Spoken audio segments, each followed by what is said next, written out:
시청자 여러분 안녕하십니까. 증시 프라임타임 오시혁입니다. 네, 김세영입니다. 네, 그래 그동안 많이 올랐잖아 라고 하기에는 두려운 건 어쩔 수 없습니다. 맞습니다. 그래도 개인이 매수하면서 4,900선 찍고 반등하면서 5,000선을 회복하긴 했는데요. 이 흐름이 어디까지 갈지 지켜봐야겠습니다. 맞습니다. 오늘 5% 넘게까지 양대지수 밀리면서 매도 사이드카가 발동이 되기도 했는데요. 다행히 이제 코스피 시장에서는 개인들이 좀 말아 올려주고 있고요. 코스닥 같은 경우에는 외국인과 기관들의 힘 덕분에 낙폭을 줄이려는 시도를 해주고 있는 시장입니다. 네, 2월 6일 금요일 증시 프라임타임 주요 내용 정리해보겠습니다. 네, 이렇게 많이 밀리는 시장 1% 초고수들은 지금 어떤 종목을 사고 또 어떤 종목을 매도하고 있을까요? 알아보겠습니다. 오늘은 순매수 상위 그리고 매도 상위에 나란히 SK하이닉스와 삼성전자가 올라와 있습니다. 각각 3%씩 밀리고 있는데요. 이런 날 담아야 할지 말아야 할지 잠시 뒤에 자세한 전략 만들어 보도록 하겠고요. 네, 프라이빗픽 시간에는 최근에 K뷰티가 해외 시장에서 승승장구하고 있습니다. 3조 원 매출 시대를 열겠다라고 하는데요. 이 안에서 관련한 수혜주 찾아보도록 하겠습니다. 잠시 뒤에 공략주 꼭 알아가시기 바랄게요. 네, 삼성전자와 SK하이닉스 낙폭을 줄여가면서 현재는 마이너스 2%대 보여주고 있습니다만 미국발 악재가 언제까지 지속이 될까요? 오늘 직격 프라임 시간에 짚어보도록 하겠습니다. 반등의 여지는 그렇다면 없을 것인지 미국 기술주의 실적 발표가 좋게 나오고 있습니다만 주가는 빠지고 있습니다. 5,000대가 이 위태로운 우리 코스피 방향성은 어떻게 봐야 될지 프라임 딥독 시간에 자세하게 분석을 해보도록 하겠습니다. 네, 저희 증시 프라임타임 딜사이드 경제TV 유튜브 채널에서 실시간으로 소통하면서 참여하실 수 있으니까요. 오늘 궁금하신 점 많이 물어보시고 저희도 반영하도록 하겠습니다. 2월 6일 금요일 증시 프라임타임 지금 출발합니다.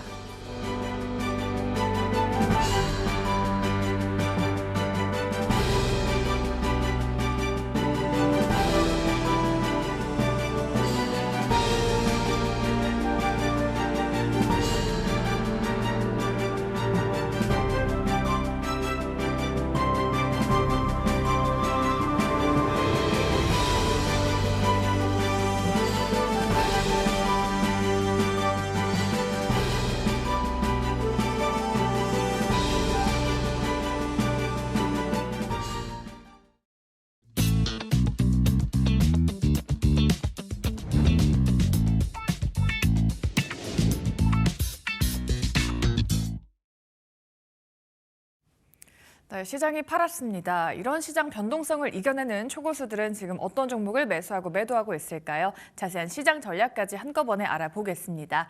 네, 오늘도 10시의 남자 소재민 대표와 함께합니다. 안녕하십니까? 네, 안녕하세요. 네, 시장이 이렇게 파란데 저는 이렇게 좀 빨간 옷을 입고 왔네요. 네, 공교롭게도 코스피가 3% 이상 밀리고는 있는데 개인들이 지금 1조 원 넘게 담고 있거든요. 지금 최근에 보면은 수급이 개인 그리고 외국인과 기관이 조금 반대로 가고 있는데 이거 괜찮은 전략이다라고 볼 수 있을까요? 아니 사실 뭐 그런 거가 중요한 게 아니죠. 네. 그러니까 오늘 뭐 외인이 사고 오늘 개인이 사고 이런 게 뭐가 그리 중요할까요? 뭐 사실 네. 이런 건 다 사후 분석이라서 의미는 별로 없는 것 같고 예.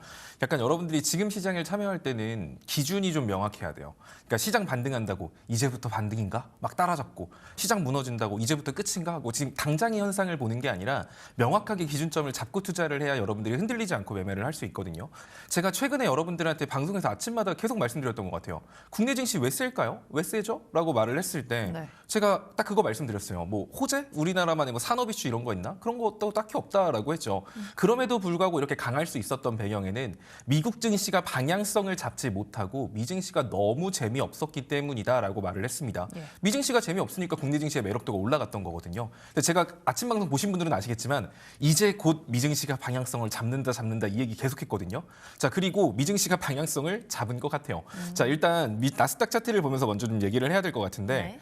미증시 같은 경우가 지금까지는 23,800포인트를 돌파하지 못하고 계속 밀렸어요. 그러다 보니까 미증시 같은 경우가 지극히 정상적인 흐름이었거든요. 국내 증시가 이상했던 거예요. 산업 이슈가 없었고 시장 이슈도 애매했다 보니까 미증시가 올라갈 이유를 찾지 못하고 23,800포인트 저항을 돌파하지 못하고 계속 밀렸던 거거든요. 자, 그리고 나서 이 추세선 하단을 깬 거예요. 그저께. 그렇게 깨고 난 다음에 시장이 지금 아래로 방향을 잡다 보니까 미증 시가 방향성을 잡았어요. 지금까지 미증 시가 방향성이 없었기 때문에 국내 증시가 매력적이었는데 네. 미증 시가 이렇게 아래로 내려간다라고 하면 미증 시가 뭐 이런 식으로 우하향을 보여주면서 21,500포인트까지 내려간다라고 해보죠. 미증 시가 빠지는데 글로벌 증시가 자기들 혼자 올라갈 일은 없을 거예요. 그러면 아무래도 국내 증시 입장에서는 국내 증시 최근에 되게 많이 올랐었는데 미증 시 아래로 방향성 잡고 글로벌 증시 빠지는 거 보니까 국내 증시도 빠질 수 있겠다. 이런 생각이 안 들 수가 없죠. 미증 시가 방향성을 잡았다고 보여지니까. 그러면 매수하고 싶은 생각이 들까요? 매수보다는 이항이면 확실하게 미증시가 다시 추세를 회복하거나 미증시가 반등을 확실하게 보여줄 때까지는 매수보다는 관망하는 게 나을 것 같아. 관망 심리 커질 수 있고요. 그리고 수익이었던 사람들, 지금도 아래 구간에서 레버리지 투자하셨던 분들이라던가 이런 분들은 지금도 수익이에요. 그럼 지금 수익인 사람들은 그런 생각이 들죠. 수익 다 쪼그라드는 거 아니야? 그러니까 지금 수익 줬을 때 일부는 좀 챙기고 가야겠다. 이런 식으로 차익 실현 매도세가 나올 수밖에 없습니다. 네. 그러다 보니까 지금 국내 증시 약세를 보여주고 있는 거고요. 그러면 지금 시점에서 국내 증시가 막 개인들이 막 샀어요. 제가 말했지만 최근에 막 시장 투매 나오거나 폭락 나오고 다음 날이면 바로 올라가고 이런 형태들이 많이 나왔죠. 그러니까 무너져도 다시 올라가는 걸 계속 반복해서 보여줬단 말이에요. 그럼 개인들 입장에서는 떨어지면 다시 사야지 이런 생각이 안 들 수가 없거든요. 학습되기 시작하는 거예요. 자, 근데 이제 그런 식으로 단순하게 접근을 할 게 아니라 확실한 신호를 보고 사야지. 안 그러면 그냥 단순 반발 매수세에 속아가지고 여러분들이 찐반등인가 하고 이렇게 따라 살 수 있거든요. 그래서 오늘 그 포인트를 좀 간단하게 잡아 드릴 건데 왜 벌써 10시 6분이죠? 자, 일단 지금 시장에서 가장 여러분들이 뉴스에서 봤을 때 지금 시장 왜 빠져요? 라고 하면 AI 산업은 확장하긴 할 것 같은데 투자 비용이 좀 부담스러워요. 이렇게까지 많이 투자하는 게 맞나라는 우려가 생겼기 때문에 AI가 빠집니다. 뭐 관련주들이 빠지고 있습니다. 뭐 이런 얘기들이 나오고 있는데 사실 구글이 실적 발표 되게 좋게 보여줬습니다. AI 소프트웨어 돈 잘 법니다. 라는 걸 보여줬는데 이제 투자 비용을 더 늘린다라고 했단 말이에요. 거기서 시장이 약간 기겁을 한 거예요. 지금 투자에 되게 예민한데. 그래서 지금 미증시의 핵심은 뭐냐면 결국에는 AI 투자를 해도 괜찮겠다라는 이 분위기가 만들어져야 되거든요. AI 투자 더 해도 괜찮아. 이런 분위기가 만들어져야 되는데 지금 당장 그렇게 만들어질 만한 이슈가 없는 게 사실이에요. 그러면 지금 미증시가 반등하기 위해서 필요한 거는 산업 이슈가 만들어지던가 아니면 시장 이슈가 좀 뭔가 긍정적인 게 나와야 되거든요. 시장 이슈 긍정적으로 나올 만한 거 사실 지금 금리 인하에 대한 기대감 커질 수 있을까요? 아무래도 새로 부임하는 연준 의장이 약간 매파적이다 보니까 섣불리 금리 인하에 대한 기대감이 커지지 못하고 있어요. 만약 지금 어제 고용 지표라던가 이런 것들도 지금 좀 시장 기대보다 낮다, 교용이 침체되는 분위기다라고 하면 원래대로라면 금리 인하에 대한 기대감이 커졌어야 됐는데 이런 연준 의장이 이제 바뀌는 연준 의장이 매파적이기 때문에 고용이 나빠졌는데 연준은 금리를 인하하지 않을 거야. 그러면 경기 침체고겠지? 약간 지금 오히려 이런 분위기가 형성되고 있거든요. 그래서 금리 인하에 대한 기대감으로 시장 지수가 올라간다라는 건 기대하기 좀 힘들 것 같고 그러면 시장 이슈가 형성될 수 있는 다른 분야는 사실 지정학적 리스크밖에 없어요. 우크라이나 전쟁이 끝났다. 혹은 이란하고 미국하고 뭐 이제 더 크게 충돌 없이 잘 마무리가 됐다. 뭐 이런 식으로 시장에 긍정적인 이슈가 던져지게 되면 이제 그렇겠죠. 지정학적 리스크 해소됐다. 우크라이나랑 러시아랑 전쟁이 이제 끝났다고. 그럼 이제 러시아 원유라던가 이런 것들도 풀릴 거고 원자재 가격도 떨어질 수 있을 거고 경제가 활성화될 수 있겠네. 이런 시장 이슈가 먼저 만들어지면 경제가 좋아질 거라는 그 기대감 속에 산업 이슈가 만들어질 수 있거든요. 그러니까 이런 식으로 시장 이슈가 먼저 나오던가. 그래서 만약에 진짜 우크라이나랑 러시아의 휴전 종전 얘기가 나오면서 시장이 반등한다. 그럼 이건 찐반등이죠. 혹은 이란하고 미국하고 화해했다라고 하면서 반등이 나면 이것도 찐반등으로 연결될 가능성이 높아요. 근데 그게 아닌 상태에서 그냥 막 반등 나와요. 그러면 이거는 그냥 단순 기술적 반등으로 끝날 가능성이 높기 때문에 거기에 여러분들이 속아가지고 와, 진짜 다시 반등한다. 이렇게 접근하면 안 된다는 거예요. 그리고 또 두 번째로 중요한 거. 이거는 이제 오라클에 대한 주가인데 시장 이슈로 시장이 살아나든가 아니면 산업 이슈가 만들어져야 된다라고 했는데 지금 산업 이슈가 만들어지기 위해서는 오라클의 주가가 반등하는 게 되게 중요하거든요. 그래서 이미 올라간 다음에 여러분들이 진짠가라고 생각할 게 아니라 오라클의 주가가 반등 포인트를 딱 도달했을 때 그때부터 미증시가 약간 진짜 좀 강한 기술주 매수세가 들어올 수 있다는 거. 그럼 오라클 차트도 좀 간단히 봐야 될 것 같은데 좀 빨리 말을 하고 있는데도 시간이 부족하네요. 자. 보면은 지금 오라클 같은 경우도 사실 지금 이렇게 하락 추세를 만들고 있거든요. 오라클이 왜 이렇게 많이 빠지나라고 하면 오라클은 이미 그거예요. AI 투자 데이터 센터 하면 다들 이제 오라클만 딱 미국에 네네. 떠오르는데 오라클이 계속 빠지고 있는 건 AI 투자에 대한 이만큼 투자해도 괜찮아라는 시장 분위기가 지속되고 있기 때문이거든요. 지금 구글만 보더라도 저희 돈 진짜 많이 번 거 봤죠? 와, 돈 진짜 많이 벌었는데 그래서 앞으로 더 투자하려고요 하니까 시장이 막 기겁하잖아요. 네. 아, 얘는 돈을 잘 벌고 있는데 더 투자하겠다고 한 건데 오라클은 제가 지금 비록 돈은 못 벌지만 빚내서도 투자하겠습니다. 네. 우리 주식 더 찍어서 투자하겠습니다. 이러고 있으니 시장이 오라클을 좋게 볼 리가 없죠. 그러네요. 돈 벌고 있는 애들이 투자를 늘린다 그래도 기겁을 하는데 돈도 잘 못 벌고 지금 예상보다 기대가 높지 않은데 거기다 빚까지 져가고 투자를 하겠다. 이러니까 오라클이 지금 AI 투자의 상징적인 존재가 돼가지고 지금 두드러 맞고 있는 거거든요. 그래서 지금 오라클 같은 경우가 이렇게 우하형 추세를 계속 유지하고 있었어요. 그럼 여기서 핵심은 AI에 대한 투자가 다시 좋아진다라는 분위기가 만들어지려면 오라클이 이 하락 추세를 벗어나는 게 중요하거든요. 근데 지금 어제 사실 오라클은 사실 145불? 140불 여기 이탈하면 안 됐는데 어제 이탈하면서 순간적인 투매 그리고 과매도권에 들어갔습니다. 만약에 오라클 같은 경우가 155불 여기 선 위로 넘어간다. 만약에 다음 주 한 월요일, 화요일 정도까지 다음 주 초반부까지 오라클이 155불 위로 올라간다는 소리는 오라클이 다시 한 번 더 추세선 이 하락 추세긴 하지만 추세선 상단 자리인 180불 정도까지 추가 상승 여력이 생긴다는 거거든요.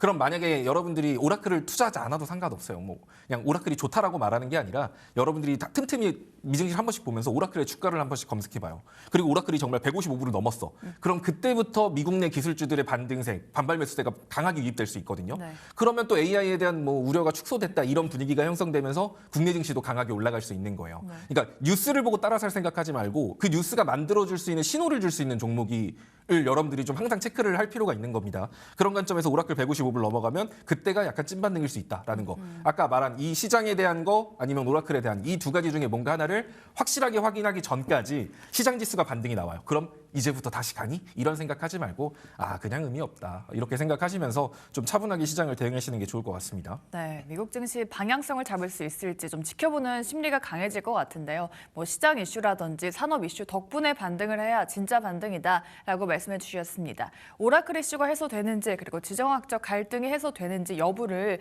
면밀하게 지켜보시면서 시장 대응하시면 좋을 것 같습니다. 이렇게 시장에 대한 전략 말씀드려봤고요. 다음으로는 하락장에서도 매수하는 종목들 보도록 하겠습니다. 이런 시장에서 고수들이 매수하는 탑10 종목들 보도록 할게요.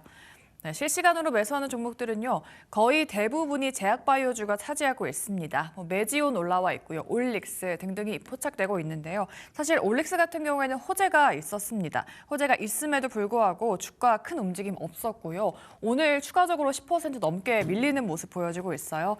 그리고 오스코텍 같은 경우에도 글로벌 빅파마를 통해서 발굴한 폐암 신약을 FDA 승인을 받았다. 이후에 글로벌 블록버스터 도약을 앞뒀다라는 이슈도 있었고요. 또 최대주주 변경에 대한 이슈도 함께 있었습니다. 오스코텍은 하락장에서도 3% 넘게 상승하다가 보합권까지 주가 조금 약간 상승폭을 줄이긴 했고요. 큐리옥스 바이오시스템즈 그리고 셀트리온 올라와 있습니다. 셀트리온은 저희 공략주였죠. 역대 최대 실적을 냈었습니다. 그리고 올해도 신약 출시 효과가 본격화되는 원년이다라고 했는데요. 실적 추정치 상향과 함께 목표 주가 상향 리포트가 함께 나와줬습니다. 하락장에서도 나름 버티는 모습 보여주는 셀트리온이고요. 2위에 올라와 있는 현대차 오늘 무려 7% 넘게까지 밀렸습니다. 다만 현재는 낙폭을 조금 줄이는 모습 보여주고 있고요. 4%까지 낙폭 줄여내고 있습니다. 10위에 올라와 있는 삼성 SDI 역시나 저희 공략주로 수익을 내줬었던 종목이죠. 오늘장 순매수 상위에 이름을 올리고 있습니다. 자, 이 중에서는 항상 짚어주셨던 우리의 국민주 삼성전자 보도록 하겠습니다. 삼성전자가 사실 개장 전에 한가를 찍기도 하더라고요. 저는 좀 많이 놀랐는데 삼성전자는 지금 15만 전자 회복을 해줬어요. 어떤 관점으로 바라보는 게 좋을까요? 사실 지금 시장에서 제가 이제 삼성전자를 좀 코멘트 드리고 싶었던 게 네. 다들 관심이 많은 종목이시잖아요. 맞습니다. 그리고 사실 지금 시장에서 여러분들이 개인 투자자들이 이렇게 하락을 하면 어떤 생각을 하냐면요. 네. 지금 나만 아픈 거 아니거든요. 객관적으로 봤을 땐 그쵸? 나도 아프고 저 사람도 네. 아프고 다 아파요. 지금 투자하고 있는 사람들 중에 안 아픈 사람이 없어요. 맞아요. 다 아픈데 근데 약간 그런 생각을 하는 거예요. 그럼에도 불구하고 주식시장에 올라가는 종목이 항상 있어요. 그러니까 저 올라가는 종목을 보면서 부러운 거죠. 네. 내가 저걸 갖고 있었더라면. 그러니까요. 그러니까 이제 약간 시장을 이겨먹을 생각을 하거든요. 시장이 나를 두드러 패면 그냥 최대한 덜 아프게 맞을 생각을 해야 되는데 보통 자꾸 시장을 이길 생각을 하면서 네. 지금 시장에서 올라가는 저런 걸 사야 되나? 이러면서 이제 막 그런 쪽으로 자꾸 시장에서 본인 혼자 살아남으려고 하는 거예요. 예. 시장이 때리는데 시장 이겨먹으려고 하면 결국에는 꺾이거든요. 그러니까 몇 번은 운 좋게 살아남기도 해요. 그렇게 시장하고 맞서갖고 싸워가지고. 네. 근데 진짜 이렇게 하락할 때 여러분들이 중요하게 생각할 건 뭐냐면 지금 올라가는 종목이라던가 막 지금 시장에서 지금 내가 이길 생각을 하는 게 아니라 다음 시장을 생각하는 거예요. 지금 네. 때리는 거 맞아줄게. 그러면 어쨌든 시장은 무한적으로 하락하진 않을 거 아니에요. 그럼 이렇게 하락할 때 다음 시장을 위한 준비를 한다라는 생각으로 조금 여유롭게 시장을 접근하시면 좋아요. 그런 관점에서 삼성전자 이렇게 빠질 때는 삼성전자도 빠지고 이상한 종목도 빠지고 뭐 정말 더 이상한 것도 빠지고 뭐 좋은 종목 나쁜 종목 할 것 없이 다 하락하잖아요. 그래서 보통 이런 시장에서는 올라가는 종목을 보면서 이런 시장이 살아남기 위해 저걸 사야지가 아니라 좋은 종목, 나쁜 종목 다 빠지니까 대부분 종목이 빠지니까 다음번에 시장 지수가 반등할 때 따라 올라갈 수 있는 그 종목을 추종할 수 있는 종목군들을 위주로 여러분들이 매수를 하는 게 현명한 대응이라고 봐요. 그런 관점에서 보면 삼성전자 샀는데 그러면은 체스님 시장 지수 더 빠지면 어떡해요? 삼성전자 더 빠지겠죠. 그쵸. 더 빠지겠죠. 네. 어떻게 삼성전자 혼자 올라가겠어요? 자, 그런데 시장 지수가 어디까지 빠질지를 우리가 대략적으로 예상하고 매매를 한다라고 하면 네. 거기까지 떨어질 동안 삼성전자 나눠서 사면 되잖아요. 그리고 거기까지 떨어진 다음에 시장 지수가 올라가요. 그럼 어차피 내가 갖고 있는 어설픈 중소형주가 시장 지수를 무조건 추종할까요? 삼성전자가 추종을 할까요? 삼성이죠. 삼성전자가 추종하는 거예요. 그럼 이렇게 하락할 때 여러분들이 해야 될 건 뭐냐면 이렇게 하락하고 다음번 시장이 반등 나올 때 시장 지수를 추종할 수 있는 종목군들 위주로 포트를 재정비하는 것도 방법이에요. 그러니까 내가 갖고 있는 중소형주가 왠지 얘는 너무 이슈에 예민한 종목이라서 시장 지수 올라갈 때 보니까 그렇게 많이 따라가는 것 같진 않던데. 그럼 그런 종목의 비중을 줄여서 시장 지수를 추종할 수 있는 종목군들 쪽으로 조금씩 옮겨가는 거죠. 네. 이런 전략적인 관점에서 지금 삼성전자에서도 매수세가 계속 나오고 있는 거예요. 그냥 삼성전자 20만 전자 갈 거니까 막 이러면서 막 사람들이 사는 게 아니라 네. 이런 관점으로 들어오는 매수세가 분명히 존재한다라는 겁니다. 자, 그럼 삼성전자 같은 경우도 이렇게 그냥 그럼 지금 한 번에 사놓으면 돼요? 가 아니죠. 제가 아까 말했지만 시장 지수의 반등 포인트에 맞춰서 삼성전자를 접근하는 게 좋거든요. 그러면 삼성전자를 내가 만약에 지금 한번 사요. 그럼 여기서 그냥 사놓고 냅두는 게 아니라 네. 시장 지수가 만약에 4,900까지 빠질 수도 있을 거고 4,800, 4,700 어디까지 빠졌다 올지 우리는 단언할 수는 없을 거예요. 네. 그죠? 뭐 4,750까지만 빠질 수도 있고 정말 막 미쳐가지고 4,300까지도 빠졌다 올 수도 있는 거죠. 자, 그러면 삼성전자는 우리가 시장 지수가 어디까지 밀릴 수 있을지를 생각하고 거기에 맞춰서 여러분들이 사서 나가면 돼요. 그러니까 지금 만약에 산다라고 하면 내가 두 번째 삼성전자는 언제 산다? 코스피 지수 4,750에서 4,800선. 여기 안에 올지 안 올지 몰라요. 안 오고 그냥 갈 수도 있어요. 그런데 거기 오면 한 번 더 산다라는 생각으로 지금 들어가는 거예요. 그렇게 생각하면 지금 한번 그리고 그때 당시 삼성전자가 여기에 있을지 알 수 없죠. 네. 삼성전자는 개별 종목의 차트가 아니라 시장 지수 차트에 맞춰서 매매를 한다. 그럼 삼성전자에 관심 있는 분들은 지금 사고 적어놔요. 4,750에서 4,800 라인 들어왔을 때 삼성전자 한 번 더 산다. 그리고 삼성전자를 내가 정말 얘는 이때는 좀 힘을 싣고 들어간다라는 시점은 이 자리입니다. 이 자리가 올지 안 올지는 모르겠지만 개인적으로는 한 번은 올 것 같거든요. 뭐 그래서 한 13만 원 선 정도 오면 여기서는 좀 비중을 과하게 들어간다. 여기 아래가 이제 이 밑에 부분이 이제 기회라고 말할 수 있는 구간이고 여기서는 모아가는 이제 지극히 정상적인 구간입니다. 그래서 그런 식으로 삼성전자 접근하시면 될 것 같습니다. 어차피 고점은 삼성전자 지금 고평가되어 있는 거 아니거든요. 네. 결국 최근에 상승폭이 컸기 때문에 이 과열을 좀 식혀가고 바닥을 단단하게 다져가는 과정 속에서 나오는 조정이니까 하락을 기회로 접근하되 그냥 하락한다고 매번 사면 나중에 정작 많이 빠졌을 때 돈이 없어요. 그래서 못 사니까 지금 제가 말한 그 시장지수 포인트와 이 가격 포인트에 맞춰서 분할 매수한다라고 하면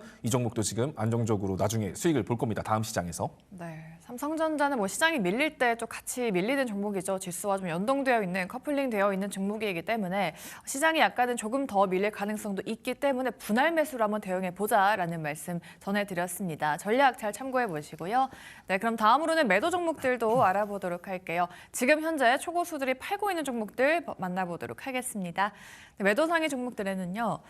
네, 여러 가지 섹터들 올라와 있습니다. 반도체, 제약바이오, 우주 섹터까지 포착이 되고 있는데요. 오늘 SK하이닉스 낙폭을 조금 줄여주나 싶더니 다시금 3% 넘게 3.6%대 낙폭 그려내고 있고요. 그리고 원전주는 오늘 좀 괜찮습니다. 미국 정부가 최근 한국에 에너지 분야 투자를 희망한다라는 뜻을 밝혔었죠. 산업통상부 장관이 최근에 하워드 러트닉 미국 에너지부 장관을 만나서 미국의 원전 건설을 제안했습니다. 원전주 이번 주 내내 분위기가 좋습니다. 하락장에서도 올라주는 모습 보여주고 있고요. 한전기술 2% 이상의 상승세 보여주고 있습니다. 그리고 로봇, 그리고 관련해서 H1 만도가 오늘도 좀 괜찮은데요. 미국에서는 로보택시 대중화 상용화 법안, 지금은 청문회가 개최되는 중이고요. 9월쯤에 통과될 가능성이 높다라고 합니다.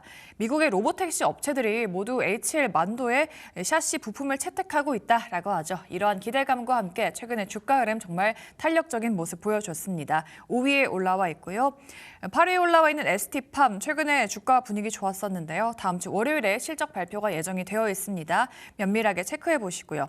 최근에 우주항공주 주가 급등도 가팔랐었죠. 9위에 올라와 있는 한국항공우주, 올해는 수주와 실적 모두 개선될 거다라는 평가를 받아주고 있고요. 오늘 장은 숨고르기 보여주고 있습니다. 7%대 밀리는 모습.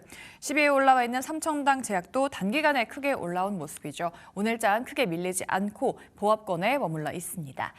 자, 순매도 상위주 종목들 중에서는요, 6위에 올라와 있는 알테오젠 보겠습니다. 사실 2주 전에 좀 거의 하한가까지 밀린 다음에 그 이후로 좀 만회해주나 싶더니 오늘은 그 저점을 깨고 내려가고 있거든요. 그럼 알테오젠은 추세 자체가 좀 무너졌다라고 봐야 되는 구간일까요? 원래 알테오젠은 일전에 그 한가 가까운 낙폭을 보여줬을 때 네. 상승 추세는 끝났다라고 그쵸. 봐야겠죠. 그래서 그때도 여러분들한테 한번 잡아드렸어요. 알테오젠. 타도 투자자들이 궁금해하시는 종목이니까. 맞아요. 그래서 제가 그때도 43만 5천 원 잡아드렸었거든요. 그리고 딱 43만 8천 원까지 갔다가 밀리는 걸 보셨을 겁니다. 그때 방송 챙겨보셨던 분들, 그리고 지금 제 그 QR코드 있는데 저기 위에서 이제 함께 하셨던 분들은 사실 알테오젠 다 수익 보고 나왔거나 손실 축소하고 마무리되신 분들이 많을 거예요. 근데 이제 그때 좀 대응 못 하셨던 분들은 지금 사실 걱정이 많으실 것 같아요. 얘가 알테오젠이 그렇다고 나쁜 종목인가? 아닌데. 기술 수출 좀 덜했다고 이렇게까지 두드러 팰 일인가? 뭐 이런 생각을 하시는 텐데, 뭐 저는 알테오젠을 지금 뭐 얘는 이제 끝났어요, 여러분들. 이제 빨리 도망치세요가 아니라 대응만 잘하시면 될 것 같아요. 사실 지금 시장 지수 얘를 결국 또 얘가 코스닥 쪽에 제약바이오의 대장이잖아요. 네. 그러면 결국 코스닥 지수가 올라가기 위해서는 제약바이오와 2차 전지의 힘이 필요하다라고 했잖아요. 최소한 발목은 잡으면 안 된다 이런 얘기를 했는데, 예. 그럼 알테오젠이나 제약바이오 섹터를 투자하는 분들은 단순히 알테오젠 왜 빠지는 거야? 뭐 좋은 이슈 없나? 이걸 볼 게 아니라 코스닥 지수를 보고 매매를 해야 돼요. 코스닥 지수를 보면서 기도를 해야 되거든요. 그러니까 코스닥 지수가 만약에 정말 1200, 1300 더 치고 올라가는 상황이 만들어지면 알테오젠이든 ABL 바이오든 여러분 D&D 파마텍이든 여러분들이 고민하고 있던 제약바이오 대부분은 따라 올라갈 거예요. 네. 그러면 그냥 여러분들이 갖고 있는 제약바이오 섹터 안에서 종목들만 보면서 얘네들 지금 어떻게 반등 자리가 어디지 막 이런 거를 고민할 게 아니라 지금 제약바이오를 투자하는 분들은 무조건 코스닥 지수를 같이 생각하면서 매매를 하면 돼요. 지금 제약바이오의 상황을 보면 제약바이오의 핵심은 결국 금리 인하거든요. 네. 투자가 중요한 섹터이기 때문에. 근데 아까도 말했지만 매파적인 성향 인물이 새로운 연준 의장으로 선출되면서 제약바이오 섹터에 대한 아무래도 관심은 이게 얘네들 섹터 자체의 이슈가 만들어지긴 살짝 힘들거든요. 네. 그렇기 때문에 얘네들은 지금 시장 지수에 기대서 갈 수밖에 없는 상황이에요. 그럼 알테오젠 같은 경우는 지금 투자를 한다라고 하면 얘가 지금 차트만 보면서 접근하면 지금 480선이 반등 자리고 지금 뭐 주봉에서 좀 깨지긴 했는데 주봉에서 뭐 121선까지 밀릴 수도 있으니까 뭐 이렇게만 볼 게 아니라 네. 일단은 알테오젠을 접근한다라고 하면 지금 주봉에서는 하락 추세로 들어갔어요. 얘 지금 요 느낌으로 가고 있거든요. 지금 요 느낌으로 지금 계속 이제 고점과 저점을 같이 내리고 있습니다. 그렇다는 소리는 주봉 관점으로 봤을 때 알테오젠은 일단은 45만 원 정도 선까지 이 추세선 하단에서 반등이 나온다라고 했을 때 45만 원 정도 선까지는 반등의 여지는 존재해요. 그럼 내가 물려 있어요. 그 위에 물려 있어. 그럼 방치할 게 아니라 이 추세 내가 힘들어도 45만 원 아래로는 평단을 유지하면서 여러분들이 끌고 가시면 되는 거고, 그러면 언제 평단을 45만 원 아래로 유지해야 되는가? 내가 추매를 한다라고 하면 지금 해야 되는가 아니면 언제 해야 되는가 생각을 해보면 코스닥 지수가 반등이 나올 수 있는 포인트에서 하는 게 맞거든요. 그럼 지금 코스닥 같은 경우는 이제 1050포인트, 여기가 이제 첫 번째 반등 포인트예요. 예. 지금 이 자리에서 코스닥이 버티고 있거든요. 그럼 이 자리에서 코스닥 반등 나오면 코스닥 1100 정도 선까지는 다시 기술적 반등 나올 수 있습니다. 그럼 현 구간에서 알테오젠 일부 추가 매수는 가능해요. 신규 진입하고 싶으신 분들도 일부는 가능할 것 같아요. 근데 만약에 이제 코스닥 지수가 여기를 깨고 내려갔을 때 그 다음 반등 포인트라고 한다면 1010포인트거든요. 과거 상승 추세, 이 과거 상승 추세를 봤을 때 첫 번째 반등 포인트 코스닥 1,050포인트, 1,060포인트고 두 번째 반등 포인트 1,020포인트입니다. 그리고 세 번째 반등 포인트는 60일선이 존재하는 950포인트예요. 이 세 구간 있죠. 이 세 구간이 2차 전지, 제약바이오를 신규 진입하거나 추가 매수할 수 있는 포인트입니다. 여기까지 올지 안 올지 몰라요. 한 군데만 찍고 갈 수도 있어요. 그렇기 때문에 무조건 여기까지 온다라는 생각으로 마냥 기다릴 게 아니라 이 세 구간에서 나눠서 여러분들이 접근하시면 되고 네. 또 단순히 그냥 매수하는 게 아니라 이게 또 매수 비율이 있거든요. 근데 이런 걸 또 하면 너무 길어져서 와 벌써 시간이 QR 잠시 코드, 뒤에. 네, QR 코드, 네. 네, 좋습니다. 알테오젠 또 자세한 전략 만들어 주셨는데요. 더욱더 자세한 전략 궁금하신 분들은 QR코드 타고 들어가시면 되겠습니다. 잠시 뒤에 알려드릴게요. 네, 다음으로는 주간 순 매수 종목들도 보도록 하겠습니다. 5거래 연속 매수 종목들은요. 네, 여러 가지 종목들 올라와 있습니다. 네이버 포스코홀딩스 오늘장 좀 크게 밀리고 있는 종목들이죠. SK하이닉스와 삼성전자도 나란히 이름을 올리고 있는데요. 현재는 3%대 약세 그려내주고 있습니다. 뭐 소프트웨어 관련주 안에서 도전비주원 주가 최근에 계속해서 약세를 보여주고 있고요.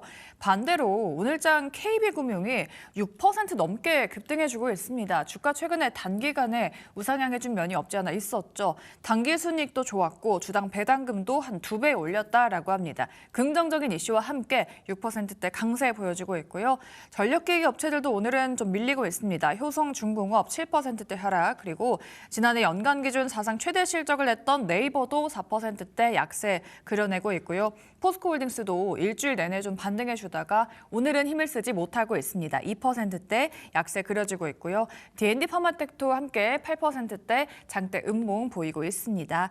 자, 이 중에서는 4위에 올라온 현대차 보도록 할 텐데요. 현대차는 자동차 관세 문제, 좀 악재도 있었고요. 오늘은 5% 넘게 밀리고 있거든요. 물론 단기 과열된 부분이 있긴 하지만 계속해서 밀리고 있어서 현대차는 지금 전략을 어떻게 수정해 봐야 될까요? 일단 현대차를 관심 있는 분들 같은 네. 경우는 오늘 같은 날을 기회라고 생각하면 안 되죠. 안 돼요?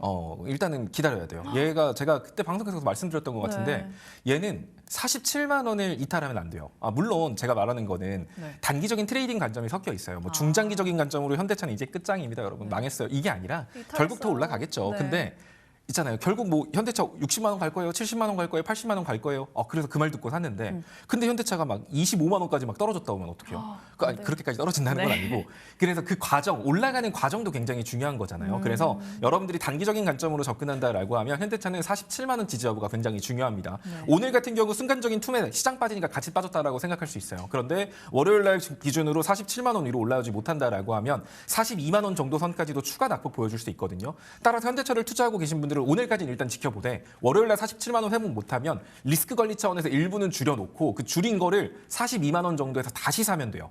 그런 식으로 지금 여러분들이 한 종목 갖고 끝까지 뭉쓰면서 버틸 게 아니라 아니다 싶을 땐 일부 비중 줄이고 아래서 다시 잡는다. 이런 느낌으로 네. 가시면 좋을 것 같습니다. 네. 그리고 만약에 이제 47만 원 월요일 날 지켜준다라고 하면 다시 안쪽에서 문제 없이 또 52만 원 정도까지 올라갈 수 있으니까 그때는 박스권 매매식으로 신규 진입도 가능할 것 같아요. 네, 현대차는 항상 짚어드렸었죠. 47만 원이 지지선일 것이다. 앞으로 좀 그 위로 올라가 줄 수 있을지 좀 기대해 보도록 하겠습니다. 네, 다음으로는 순매도 종목들도 보도록 하겠습니다. 5거래일 순매도 종목들 말씀드릴게요.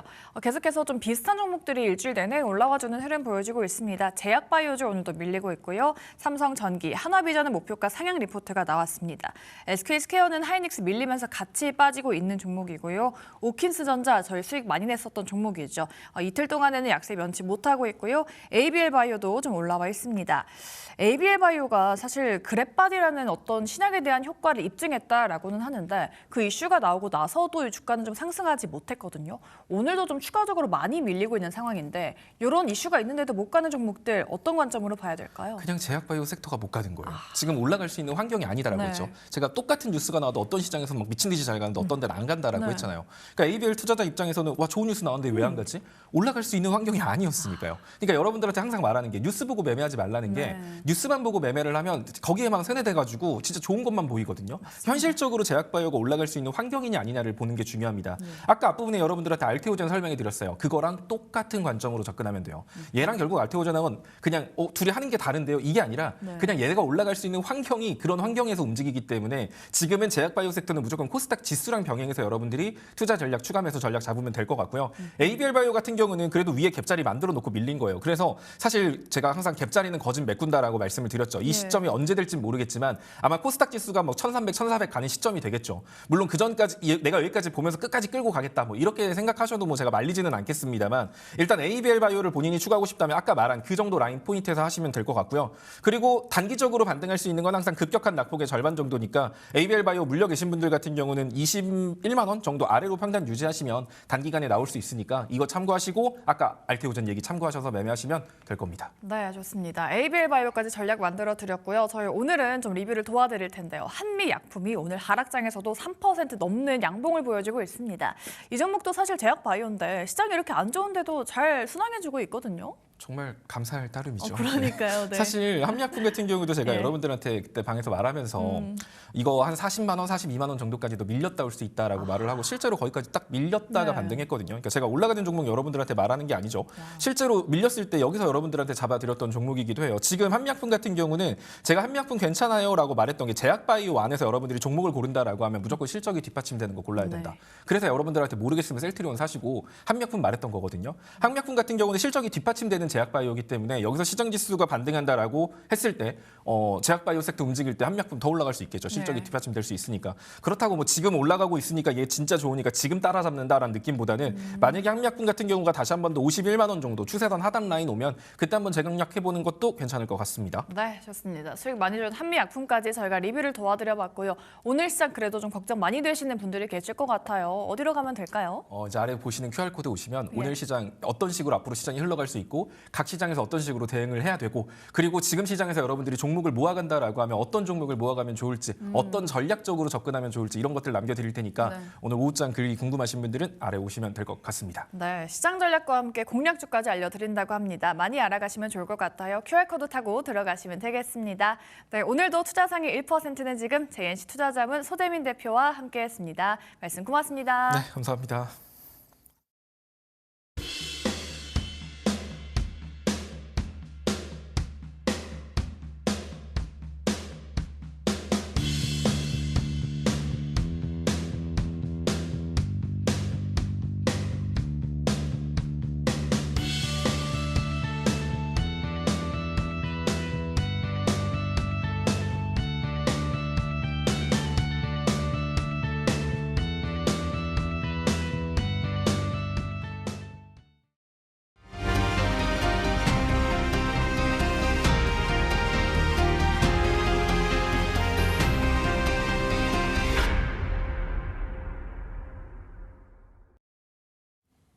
네, 직격 프라임 시간입니다. 오늘 이 시간 이지스탕 이지은 대표와 함께합니다. 안녕하십니까? 안녕하세요. 네, 지금 시장이 열린 지 이제 1시간 반, 이제 10시 31분 지나고 있습니다. 오늘 장 시장을 관통하는 직격 이슈 먼저 화면으로 만나보도록 하겠습니다. 네, 반도체주 미국발 악재의 울상, 장 초반 하락폭을 조금 줄여주고 있습니다만 15만 전자 80만 닉스가 위태로운 상황입니다. 미국발 악재 울상 보이고 있는 우리 반도체주 방향성 분석해 보도록 하겠습니다. 두 번째, 유진 로봇 제2의 레인보우 로보틱스 기대감. 오늘 로봇주들 특히 많이 빠지고 있는 가운데 유진 로봇 10%대 급등 중입니다. 제2의 레인보우 로보틱스가 될 수 있을지 그 기대감 확실한지 알아보도록 하겠습니다.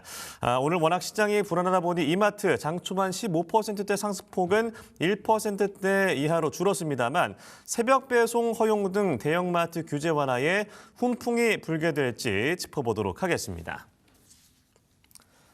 네, 일단 삼성전자, SK하이닉스 얘기를 안 할 수가 없을 것 같습니다. 지금 현재 5천선이 다시 좀 무너진 우리 코스피, 삼성전자, SK하이닉스 개인이 많이 좀 매집을 하고 있습니다만 현재 상황 좀 어떻게 보세요? 네, 일단 오늘 좀 큰 폭의 낙폭을 보이고 있는데 어제에 이어서 하락이기 때문에 아마 투자하시는 분들은 좀 부담을 느끼실 수 있을 것 같습니다. 그리고 전반적으로 기관의 매물도 좀 나오는 상황인데 그들 입장에서는 평가 금액이 굉장히 좀 좋게 진행이 되다 보니까 이에 따른 매도에서 차익 실현, 리밸런싱에 좀 들어가는 모습도 나와주고 있는 것 같고요. 지금 미국발, 그러니까 기술주의 급락이 이틀 연속 이어지다 보니까 원래는 빅테크 실적 발표 시즌에는 시장 분위기 자체를 긍정적으로 바꿔주는 흐름들이 지금까지는 통상 나와줬는데 요즘에는 빅테크 실적이 잘 나오고 캐펙스 투자를 확대한다라고 해도 시장의 분위기는 계속해서 좀 얼어붙고 있는 그런 상황입니다. 네. 여기에 금은 가격이 하락을 하고 또 비트코인이 1억이 무너지는 모습을 보여지면서 전반적으로 위험자산 선호 심리까지 떨어졌고 그 부분은 시장의 매도세를 좀 부추기고 있지 않나라고 생각이 드는데요. 이제 반도체 같은 경우에는 여러 가지 좀 시선과 시각이 혼재가 되어 있다라고 생각하는 부분은 앞서서 말씀드렸다시피 기술주들이 실적이 잘 나왔고 거기에 캐펙스 투자한다라고 했는데도 불구하고 빠지는 부분이 첫 번째 영향인 것 같고요. 네. 두 번째 영향 같은 경우에는 이틀 연속의 매도세와 그리고 메이저 수급의 이탈 이런 부분도 있겠고 세 번째는 지금 중국에 대한 부분들도 좀 우려 섞인 부분으로 작용이 되는 것 같습니다. 시장이 좋을 때는 중국에 대한 이제 이번에 PC 쪽 메모리 쪽이 지금 미국에서 중국 쪽을 채택할 수 있다라는 이야기가 나오는데 네. 시장이 통상 좋을 때는 얼마나 수요와 공급의 불균형이 있으면 이제 우리나라 메모리 못 사니까 중국으로 갈까라는 생각을 하게 되는데 지금 시장은 이 부분을 위협의 요소로 분위기가 좋지 않기 때문에 살짝은 부담 요소로 좀 받아들이고 있지 않나라는 생각이 들어서 저는 개인적으로는 삼성전자, SK 하이닉스 아직까지는 완벽하게 추세가 깨지고 있다라고는 보고 있지는 않지만 네. 이제 SK 하이닉스는 21선 지지 여부 그리고 삼성전자도 마찬가지로 오늘 좀 주문 실수가 있었는지 아랫거리가 많이 달리긴 했는데 네. 일단 21선에 대한 지지 여부가 두 종목 모두 중요하지 않을까라고 생각을 합니다. 네, 추세가 완벽하게 깨진 것은 아니다라고 하셨으니까 조금 안심하는 분들이 있을 것 같은데 그 말씀하신 아랫꼬리가 길게 나타나는 것 저도 사실 삼성전자에서 이런 건 또 처음 봐서 VI, 변동성 완화 장치가 발동했다라고 하는데 어떤 의미라고 봐야 돼요? 네, 아마 프리마켓에서 지금 삼전이 하한가에 4,500주 체결이 있었는데 네. 실수를 하지 않았나라고 생각이 들어요. 이게 뭐 하한가에 체결이 된 부분은 어떻게 보면 좀 말이 안 되는 부분이라고도 해석을 네. 할 수가 있기 때문에 이게 프리마켓에서 통상 자주 일어났던 일이고 지금 같은 경우에는 프리마켓이 거래 대금이 많아졌다 보니까 이런 현상들이 좀 많이 줄어들긴 했지만 네. 프리마켓 시장이 출범하고 나서는 이런 일들이 비일비재하게 일어났습니다. 그래서 오늘은 이 부분은 약간의 주문 실수가 아니었나라고 생각을 하고 있습니다. 네. 그리고 뭐 최근에 이 메모리 반도체 가격이 계속해서 급등하면서 일단 뭐 1분기 실적 결과는 어떻게 나올 것인가, 상승 전망은 유효한 것인가 어떻게 보세요? 저는 유효하다라고 생각은 하는데요. 일단 네. 뭐 중국에 대한 부분들 우려는 있기는 하겠지만 아무래도 격차와 수율 차이는 많이 벌어져 있는 상황이기 때문에 쉽사리 따라잡기는 어려울 거라고 보고 있고 네. 지금 가격에 대한 상승은 계속적으로 이어지고 있고 빅테크 실적 발표 이후에 시장 분위기가 다시 돌아서지는 못했지만 그들은 어쨌든 캐펙스 투자 자체를 늘리는 기조는 여전히 유지가 되고 있습니다. 시장에서는 지금 AI 소프트웨어발 이슈를 나중에 투자 축소가 되지 않을까라는 걱정을 하긴 하지만 아직까지는 투자 확대에 대한 기조가 ING로 가고 있기 때문에 그렇게 되면 메모리에 대한 수요는 견조할 수밖에 없는 상황이고요. 빅테크 CEO들이 너도나도 이제 앞서서 이 부분에 있어서 지금 AI가 소프트웨어를 위협한다라는 것은 아니라고 해명을 하고 나섰기 때문에 이와 관련돼서도 분위기 반전이 나올 수 있는지 좀 지켜봐야 되지 않을까라고 생각하는 만큼 지금 올해 같은 경우에는 삼성전자, SK 하이닉스 합산 영업이익 300조까지 보고 있더라고요. 지속적인 상향 조정이 되지만 그래도 실적이 뒷받침된 상향 조정이기 때문에 시장 분위기 자체는 그렇게 밸류에 대한 부담은 없다라는 의견이 좀 중론이라고 볼 수가 있을 것 같습니다. 네, 어떤 뭐 기대감, 실적과 주가 흐름이 계속해서 뭐 동반으로 이어지면 좋겠습니다만 저희가 장표로 보여드렸는데 파란색이 너무 많아서 좀 두려움 갖는 분들 많으실 것 같아요. 이게 지금 이미 갖고 있던 분들은 좀 팔아야 되나 아니면 새로 담아야 될 분들 입장에서도 좀 더 떨어지면 어쩌지? 지금 상황은 좀 어떻게 보세요? 이게 학습 효과라고 해야 될지 모르겠지만 이제 월요일 날도 시장이 굉장히 많이 네. 빠졌다가 그날 이제 외국인들은 매도를 많이 했고 개인 투자자분들은 5조를 매수를 하셨는데 3조가 삼성전자, SK 하이닉스로 네. 들어갔고 바로 다음 날 낙폭을 한 번에 다 만회하는 모습을 봤잖아요. 우리가 월요일 날, 화요일 날. 그래서 오늘 어제에 이어서 오늘까지 시장이 빠지다 보니 이제 이런 심리도 좀 있지 않을까라 생각하는 게 어제 시장 밀렸을 때 네. 그래도 오늘 좀 회복이 되겠지라고 생각하신 분들 많이 계셨을 것 같아요. 근데 오늘까지 추가 하락, 이틀 동안 추가 하락이 나오면서 심리 자체는 좀 많이 위축이 되셨을 것 같은데 그럼에도 불구하고 방향성과 숫자가 나오는 쪽은 뭐 지금 빠질 때 공격적으로 사자라고 말씀드리긴 좀 어려워요. 왜냐하면 금, 은 가격, 그러니까 원자재 쪽도 변동이 있었는데 여기에 비트코인도 같이 1억을 깼기 때문에 네. 지금 지금 심리 자체의 싸움으로 봤을 때는 매도가 매도를 불러일으키거나 지금 신용 잔고도 최근에 30조가 넘어섰기 때문에 이런 이틀의 하락이 꽤 컸기 때문에 신용 물량에 대해서도 나올 수 있는 가능성들이 있기 때문에 지금은 매도가 매도를 불러일으킬 수 있는 가능성을 염두에 뒀을 때는 보유하고 계신 종목들 실적과 성장에 대한 부분들이 확실하다고 한다면 가지고 계시는 게 맞다라고 생각을 하고 있고요. 다만 신규 접근에 있어서도 내가 장기적인 관점으로 사이클을 타고 가는 산업을 떨어질 때 매수하고 싶다라고 생각하시는 분들은 정말 쪼개서 분할 매수는 가능하겠다. 하지만 지금 구간에서는 오늘 또 금요일이잖아요. 네. 그래서 급하게 빠지니까 무조건 오늘 당장 사야 돼 이렇게 생각하시는 것보다는 비트코인 시장이 주말에 좀 진정이 되는지 이런 부분들도 체크를 하시고 매수를 하셔도 시장이 계속 올라간다라고 한다면 중간중간 기회는 줄 거예요. 그래서 너무 현금을 갖고 계신 분들은 급하게 생각하실 필요는 없다라는 의견 드려보도록 하겠습니다. 그럼 한 가지만 질문을 더 드려보면 이제 설 연휴가 얼마 남지 않았잖아요. 그 전에 담아도 되는 것일지에 대한 질문도 드려보겠습니다. 내가 만약에 너무 여유 자금이 충분하다라고 하시는 분들은 설 연휴 전에도 뭐 매수를 하실 수는 있겠지만 지금 설 연휴를 앞두고 분위기 자체가 이렇게 위축이 많이 되다 보면 그리고 신용에 대한 부담이라든지 이런 것들이 있다 보면 생각보다 우리가 생각했던 지지에 대한 부분들이 좀 더 밀릴 수 있어요. 생각했던 지지 라인보다도. 네. 그렇게 되는 것들을 감안을 했을 때는 앞에서 말씀드렸던 것처럼 장기적인 관점이라고 한다면 상관이 없겠죠. 왜냐하면 변동성을 감안하고 들어가신 거니까. 근데 네. 그게 아니라 내가 시장 빠지는 거를 단기 탄력도를 노리고 한번 진입을 해볼래라고 생각하시는 분들은 좀 천천히 하셔도 어차피 연휴 며칠 동안 또 쉬잖아요. 그래서 그때 또 미국에서 어떤 이슈가 나올지 모르는 부분들도 있기 때문에 급하시진 않아도 된다라고 좀 정리할 수 있을 것 같습니다. 네, 결국 급할 것은 없다라고 하셨습니다. 삼성전자, SK하이닉스 추세가 좀 완벽하게 꺾인 것은 아닌 것으로 보인다라고 강조하셨기 때문에 이 부분은 조금 안심하고 보셔도 될 것 같고요. 다음 주제 넘어가 보도록 하겠습니다. 유진 로봇 오늘 전반적으로 특히나 많이들 빠지고 있고 로봇주 같은 경우에는 굉장히 하락폭이 큰 가운데 유일하게 빨간불 12%대 큰 상승을 보여주고 있습니다. 이 삼성에서 지분을 좀 가져간다라는 소식에 급등하는 것인지 어떻게 좀 해석을 해봐야 될까요? 일단 유진로봇 같은 경우에는 개인적으로는 삼성 자산운용에 대한 그 모멘텀 있었는데 시장이 불안하다 보니까 요즘에 삼성 자산운용에 지분 매입을 한 종목들이 상당히 많이 있습니다.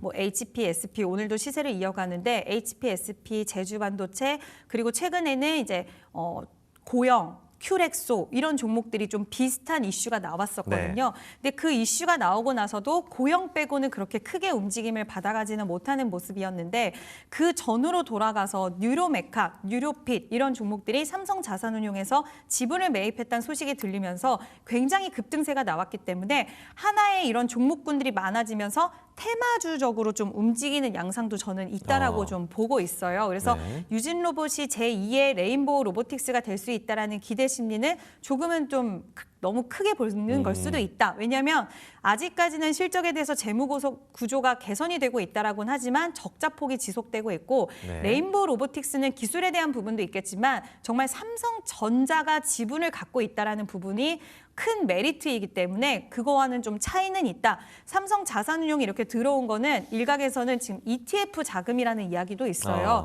그래서 삼성 코덱스 ETF의 자금이라고 한다면 삼성과는 직접적인 연결고리는 좀 찾기 어렵기 때문에 지금은 테마성으로 보시는 게 좋다라고 보고 있고요. 다만 보유하신 분들은 추세 자체는 괜찮습니다. 추세는 유진 로봇이 최근 로봇주도 흐름이 있어서 자율주행 로봇, 이제 결국엔 제조업에서 움직이면서 자율적으로 로봇의 역할을 수행할 수 있는 쪽의 시장의 분위기가 상당히 좀 좋게 형성이 됐고 그 안에서도 뭐 대장주격으로의 역할을 해줬기 때문에 삼성 자산운용의 이런 테마성의 움직임과 그리고 지금 시장에 로봇주들이 좀 밀리고 있기는 하지만 일부 로봇주들이 시세가 나오면서 뭐 대동기어라든지 이런 종목들 시세가 나오면서 같이 좀 연동되는 흐름이 나온다. 그래서 개별적으로 추세 자체는 긍정적이긴 하지만 삼성자산운용에 너무 의무를 크게 부여할 필요는 없다라고는 보고 있습니다. 네, 로봇주 같은 경우에 진짜 올해 초에 CES 2016을 통해서 여러 가지 가능성들을 보여줬고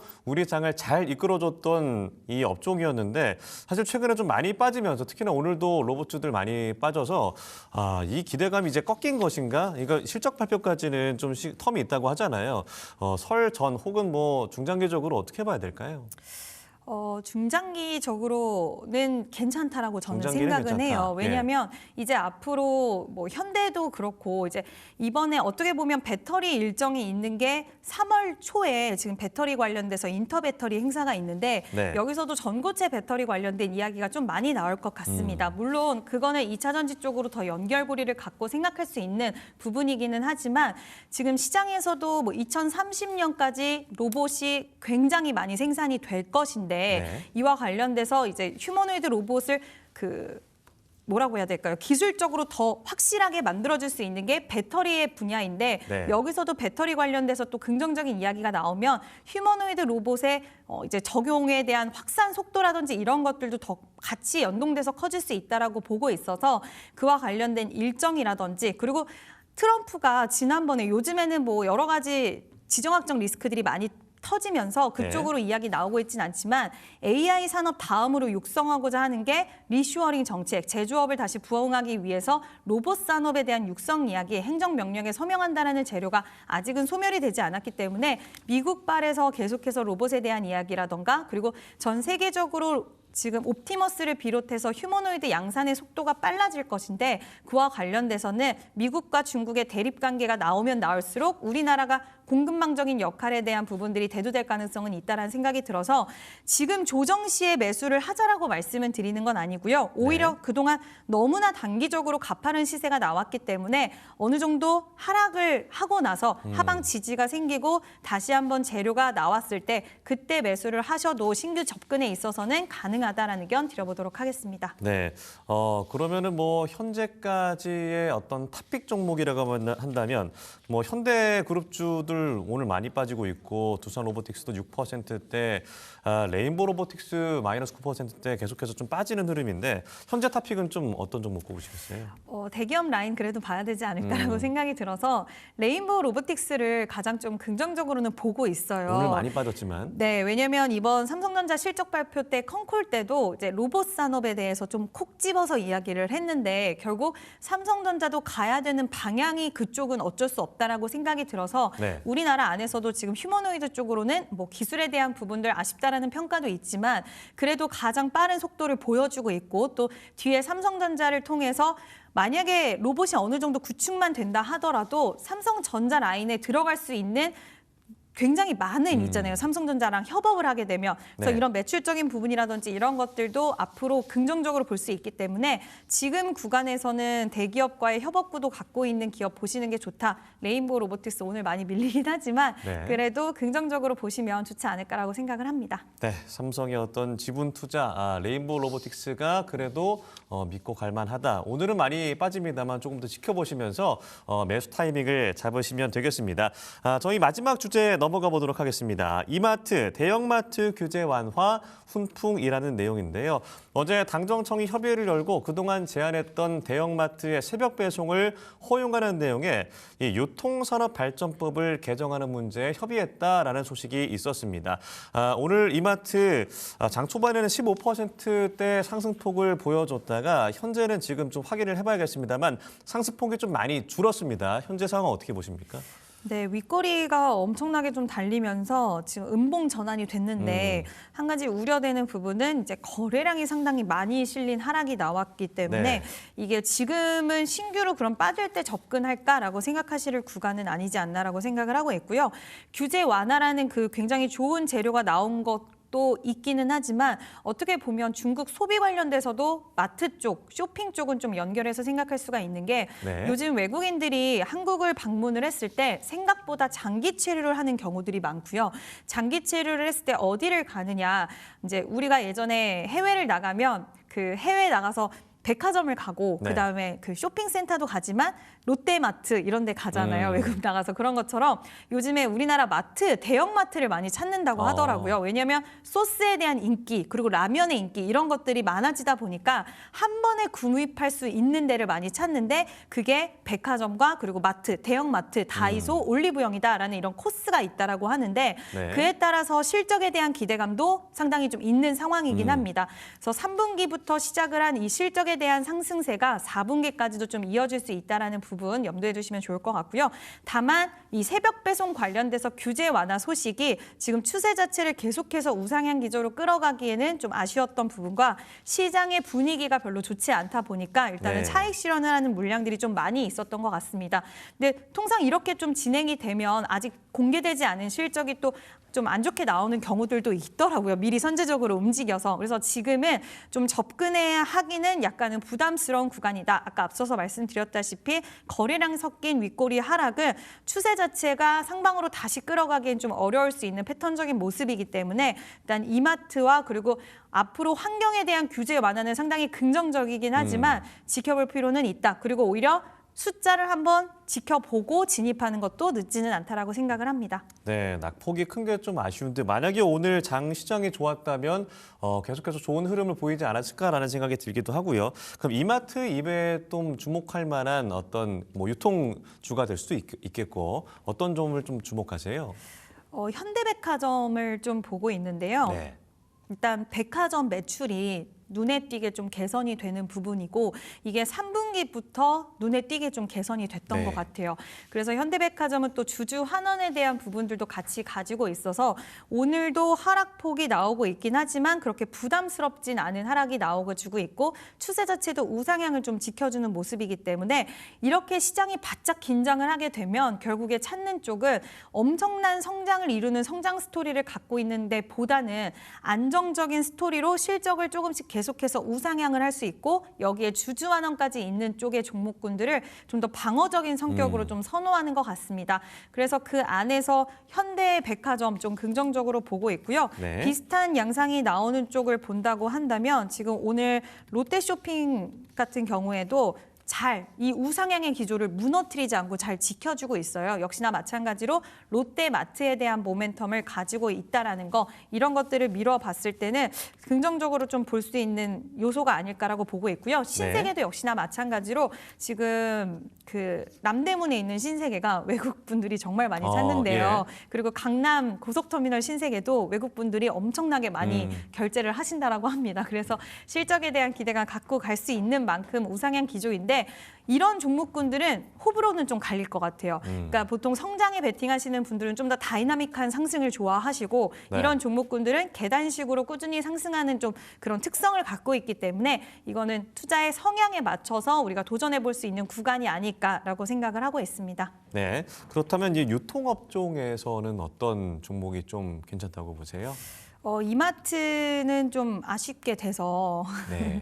이게 어떻게 해야 될까라는 생각이 사실 드는데 이마트가 탑픽일 수 있어요. 근데 지금은 추세 자체라든지 그리고 매도세가 좀 거세게 나오고 있어서 이 부분이 살짝은 우려가 되는 상황이기 때문에 차라리 이번에 숫자에 대한 부분들, 실적, 어저께 태양광 같은 경우에도 실적이 하나솔루션이 살짝 미스가 났는데 오늘도 상승을 이어가고 있거든요. 네. 물론 태양광이라는 일론 머스크 모멘텀이 있기는 하지만 실적이 오픈되고 나서 이에 따른 지금의 하락분을 좀 만회하는 추세가 나온다라고 한다면 오히려 한번 지켜볼 필요는 있지 않을까라고 생각합니다. 네. 그럼 마지막으로 오늘 장 탑픽 어떤 종목인지 짚어주시죠.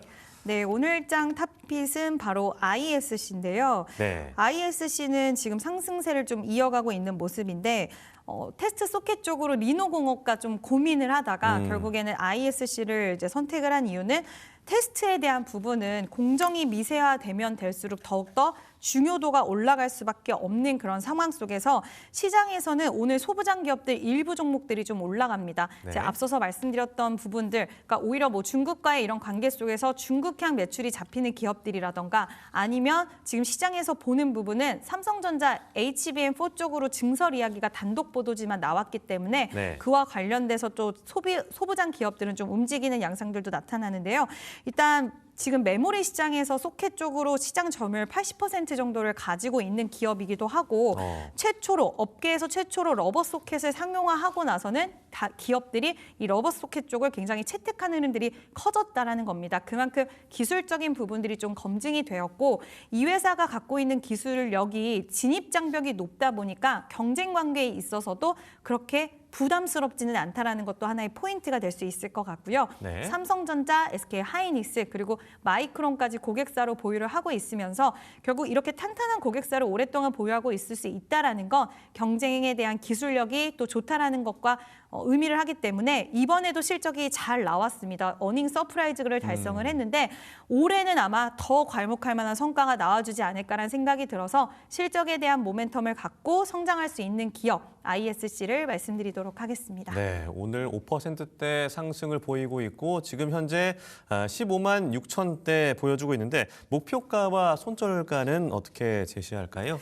네, 가보지 않은 가격대긴 하지만 네. 그래도 목표가는 저는 18만 원까지는 한번 우리가 트라이 해볼 수 있지 않을까라고 보는데요. 네. 그 이유는 이제 실적에 대한 모멘텀도 있기는 하겠지만 이제 결국 상반기 때는 이 증설에 대한 효과를 보는 장비 업체들, 소켓 업체들 이런 업체들이 나올 것이라고 보기 때문에 네. 관련돼서 실적 기대감 더 키워갈 수 있다라는 것이고 손절가 같은 경우에는 13만 원. 지난번에 저점이 나왔을 때보다 살짝 더 러프하게 잡아드려서 13만 원으로 제시해드리도록 하겠습니다. 네, 오늘 장타픽 ISC 꼽아주셨습니다. 목표가는 18만 원, 손절가는 13만 원 제시해 주셨네요. 지금까지 이지스탁 이지은 대표와 함께했습니다. 고맙습니다.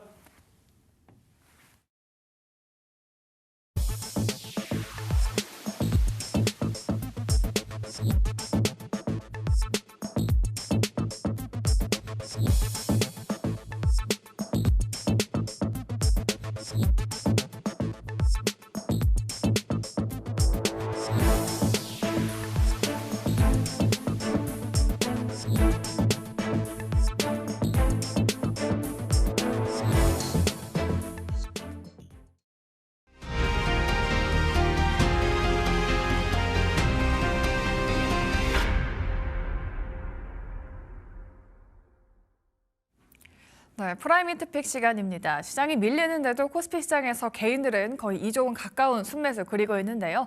이런 장에서 저가 매수의 기회로 들어갈 종목 어떤 건지 시장 전략까지 든든하게 만들어 보겠습니다. 딜사이트스 김진균 전문가 연결되어 있습니다. 안녕하십니까?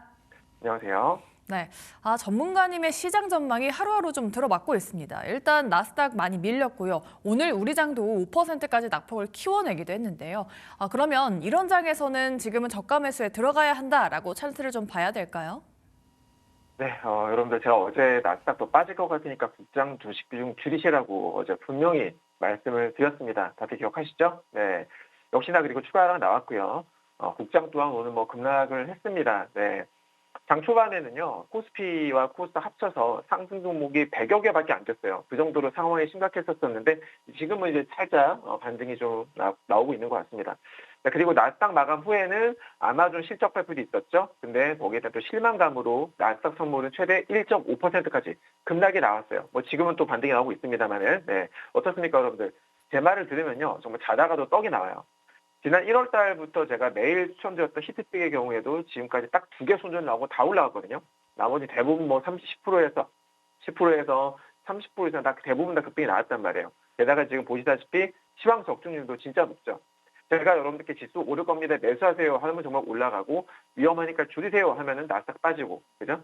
물론 제가 100%도 맞출 수 없습니다만은 매우 높은 확률로 지금까지 지수 방향성을 맞춰드렸습니다. 네, 여러분께서 제 공개방에 들어오셔야 되는 이유겠죠. 자, 오늘의 시황도 되게 궁금하실 텐데요. 일단은 결론부터 말씀드리자면 오늘은 사셔야 돼요. 네, 개인적 소견으로는 단기 바닥이라고 보는데 특히나 나스닥이 이제 아까 말씀드렸다시피 나스닥 선물이 급락을 했잖아요. 네, 근데 오늘 본장이 갭 상승을 출발할지 갭 하락으로 출발할지 모르겠으나 지금이 오늘이 단기 바닥이 될 가능성이 매우 높다라고 보고 있습니다. 네, 만약에 본장이 갭 하락으로 출발하게 되면 양봉이 나오거나 아니면은 오늘 빠르면 오늘부터 늦어도 내일부터는 단기 V자 반등이 나올 가능성이 매우 높다고 보고 있거든요. 자, 그런데 여기서 중요한 게 있어요. 이번에는 반등이 나오더라도 길게 보시면 안 된다라는 겁니다. 네. 자세한 건 제가 저희 가족방에 설명을 드리긴 했는데 아무튼 반등 주면은 짧게 보세요. 이번에는요. 아셨죠? 대략 한 이틀에서 한 3일 정도 보시면 될 것 같아요. 네, 정확하게는 제가 그러니까 그 반등이 나오는 정도를 보고 판단을 해야 되는데, 아무튼 길게 보시면 안 된다. 그러니까 무슨 말이냐면은, 여러분께서 지금 보유하고 계신 종목들 아마 대부분 물렸을 거예요. 그죠? 아니면 뭐 삼성전자나 하이닉스 예전부터 보유하셨던 분들은 수익이 많이 나신 상태일 텐데, 이번에 반등이 나오게 되면 수익이건 손실이건 상관없이 일단 비중부터 줄이셔라. 그렇게 말씀을 드릴게요. 꼭 명심하시기 바랍니다. 네, 좋습니다. 2월은 좋다라고 말씀하셨지만 이번 반등은 좀 길게 보기는 어렵다. 그래서 조금의 리스크 관리하시면서 대응하시는 게 좋아 보입니다. 시장 전략 만들어 드렸고요. 네, 다음으로는 종목 리뷰도 도와드리도록 하겠습니다. 네, 어제 히트팩 종목은 한국정보인증이었습니다. 양자 컴퓨팅 관련주로 눈여겨봐라라는 포인트 말씀드렸었는데요. 이와 함께 HPSP도 오늘 하락장에서 좋은 모습 보여주고 있습니다. 양봉을 그려주면서 수익률을 무려 40% 넘게 끌어올려주고 있는데요. 이 종목들은 지금 어떤 대응 필요할까요? 네. 전 히트픽은 한국정보인증이었었죠. 양자 컴퓨팅 기술이 발달하면서 여러분께서 쓰고 계시는, 많이 흔히들 접하시는 이 암호 체계가, 기존의 암호 체계가 무력화될 수 있다. 이거 여러분들 정말 심각한 거예요. 당장은 양자 컴퓨터가 아직 개발이 안 됐기 때문에, 보급이 되지 않았기 때문에 여러분께서 별로 신경 안 쓰실 수 있겠습니다만은, 정말 나중에 이 상태로 양자 컴이 나오게 되면은 그때는 모든 암호 체계가 다 무력화됩니다. 네. 그래서 정부가 어떻게 하고 있어요? 국가 데이터를 보호하기 위해서 한국형 양자 내성 암호, 그러니까 대부분 뭐 요즘에 K-POP, K-FODA잖아요. 그러니까 PQC라는 암호 시스템에 K를 붙인 거예요. 그래서 KPQC가 되는 거죠. 이걸 이제 공공기관에다가 선제적으로 도입을 하기로 결정을 한 겁니다. 그래서 이번 사업은 소프트웨어 교체만으로도 보안을 강화할 수 있는 새로운 암호 표준을 만드는 과정이라서 향후 수조 원 규모의 어떤 보안, 인프라 시장이 열리게 되는 결정적인 계기가 되는 거죠. 그러니까 여러분들 이거는 진짜 길게 보셔야 돼요. 중장기적으로 봤을 때 저게 이 양자 암호 시장은 정말 엄청나게 커질 거라고 봅니다. 특히나 이 보안 시장은요, 정부가 정한 기준을 민간이 따라가야 되는 그 특성이 있는데, 초기 실증 사업에 참여를 해서 표준을 선점하는 기업이 아무래도 향후 10년 이상의 시장을 독점을 할 가능성이 매우 높겠죠. 그런 레퍼런스가 중요하다는 소리예요. 그러니까 이런 상황에서 국내 1호 공인인증기관인 한국정보인증은 오랜 인프라 운영 경험도 있고, 거기다 독보적인 어떤 신뢰도를 바탕으로 양자 보안 시장에서 가장 유리한 고지를 점하고 있다는 겁니다. 이미 뭐 자회사와의 합병을 통해 가지고 양자 OTP와 같은 어떤 통합 인증 솔루션까지 갖춘 상태이기 때문에 금융권의 교체 수요를 흡수를 하면서 또 수익 구조를 고부가 가치 사업으로 빠르게 전환할 수 있다라고 보고 있어요. 여기에 최근 심각해진 딥페이크도 난리지 않습니까? 요즘에 딥페이크 가짜 영상을 걸러내는 AI 보안 기술까지 더해지면서 단순한 어떤 인증 기업을 넘어서 이제는 글로벌 전문 기업으로 도약할 준비를 마쳤다라고 보시면 됩니다. 결국 국가 주도의 암호 체계 전환이 본격화되고 있는 이 올해 2026년도는요, 이 회사가 보유한 기술력이 실적으로 증명되면서 이 기업의 가치가 새롭게 재평가될 가능성이 매우 높다라고 판단하고 있습니다. 다음은 지난 1월 14일 날 추첨되었던 HPSP죠. 이렇게 지수가 오늘 폭락을 한 와중에도 올라주고 있어요. 네, 지금 현재 보면은 2% 정도, 2%, 3% 정도 올라주고 있는데요. 네, 역시나 여러분들 좋은 종목은 다릅니다. 수정가 대비 44.5% 축하드리고요. 반도체 회로가 나노 단위로 미세해지면서 이제 서로 다른 물질이 만나니까, 그런데 그 경계면에서 결함이 생겨요. 결함이 생기면 성능이 떨어지겠죠. 근데 이 문제를 HPSP가 어떻게 했습니까? 고농도 수소를 20기압의 어떤 고압으로 밀어 넣어요. 쏴줍니다. 그래서 반도체에 어떤 상처가 생기면 그걸 치료를 해주는 그런 독보적인 기술을 보유하고 있다라고 말씀드렸었죠. 여기서 중요한 게 뭐예요? 독보적이다라는 겁니다. 네. 특히나 이 방식은 열에 약한 최첨단 칩에 무리가 가지 않도록 600도 이하의 완전 저온에서 안전하게 공정을 진행을 할 수 있다는 거, 이게 아주 포인트죠. 그래서 기술적 진입장벽이 상당히 높아요. 그래서 전 세계 주요 제조사들로부터 이미 인정을 받은 거죠. 또 거기다 이제 기존의 시스템 반도체 위주였었던 영역이 올해부터는 어떻게 돼요? 16단 HBM4라든지 혹은 300단 이상의 낸드 플래시 같은 어떤 고적층 메모리 분야로 확장되고 있는 그런 국면이에요. 그래서 더불어서 또 8세대 공정인 GAA 구조에서는요, 이 계면 면적이 넓어지거든요. 넓어지면은 이 결함을 제어하는 게 더 어려워지겠죠. 그죠? 거기다 또 공정이 미세화될수록 어떻게 돼요? 장비 투입량이 그만큼 늘어난다는 겁니다. 네, 그래서 실적 업사이드가 엄청 커진다. 이런 독점적인 기술력 바탕으로 하다 보니까 무려 50% 이상의 높은 영업이익률을 유지하고 있다는 거죠. 네. 그러니까 글로벌 빅테크들의 어떤 AI 칩 수요와 맞물려서 실적이 크게 개선될 가능성이 충분하다, 이 종목을. 여기에 이제 정부의 국산화 지원까지 더해집니다. 그래서 국내 어떤 메모리 대기업 내의 비중이 점점 더 확대될 수 있는 긍정적인 모멘텀도 추가됐다고 보시면 되겠어요. 그러니까 결론적으로 반도체 미세 공정의 한계를 극복할 수 있는 어떤 핵심 열쇠다. 그래서 파운드리의 어떤 가동률 회복과 함께 기업의 가치는 더더욱 높아질 거다라고 보고 있고요. 다음 목표가는 55,500원, 55,500원 정도 보시면은 될 것 같습니다. 자, 이렇게 제가 여러분 히트픽스로 제시를 해드린 종목들은요, 정말 보통이 아니죠. 네, 정말 꾸준하게 우상향을 그리는 내용도 정말 좋고, 제가 단순히 차트만 보고 드리는 게 아니기 때문에 그래요, 그죠? 실적, 업황을 체크를 하면서 추천을 드리기 때문에 승률도 좋고, 수익률도 좋은 겁니다. 이렇게 좋은 정보 받아보시려면 어떻게 하셔야 됩니까? QR코드 찍으셔서 공개방에 꼭 들어오시기 바랍니다. 들어오시면 제가 시장도 짚어드리고 종목도 케어해드리니까 꼭 들어오셔서 도움 받아보시기 바라겠습니다.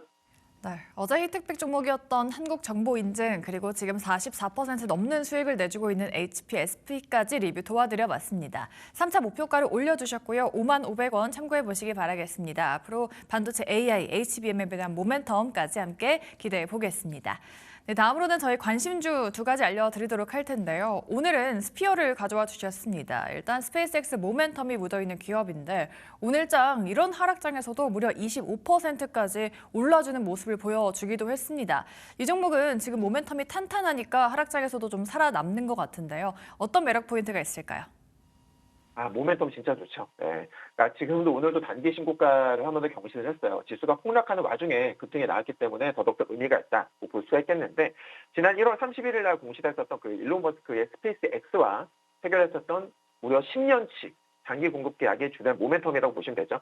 스피어는 올해 7월부터요. 그러니까 35년 말까지 스페이스 X에다가 로켓 발사체용 특수 합금을요. 거의 독점 수준으로 공급을 하기로 했어요. 그러니까 로켓이 100위권을 뚫고 올라갈 때 그때 발생하는 엄청난 마찰열을 견디려면 이 소재가 필수적인데, 그러니까 이번 계약으로 이제 스피어는 글로벌 1티어 공급사 지위를 확고히 붙였습니다. 참고로 1티어라는 거는 이제 완성품 그 제조사에다가 부품을 직접 납품을 하는 1차 협력사를 의미합니다.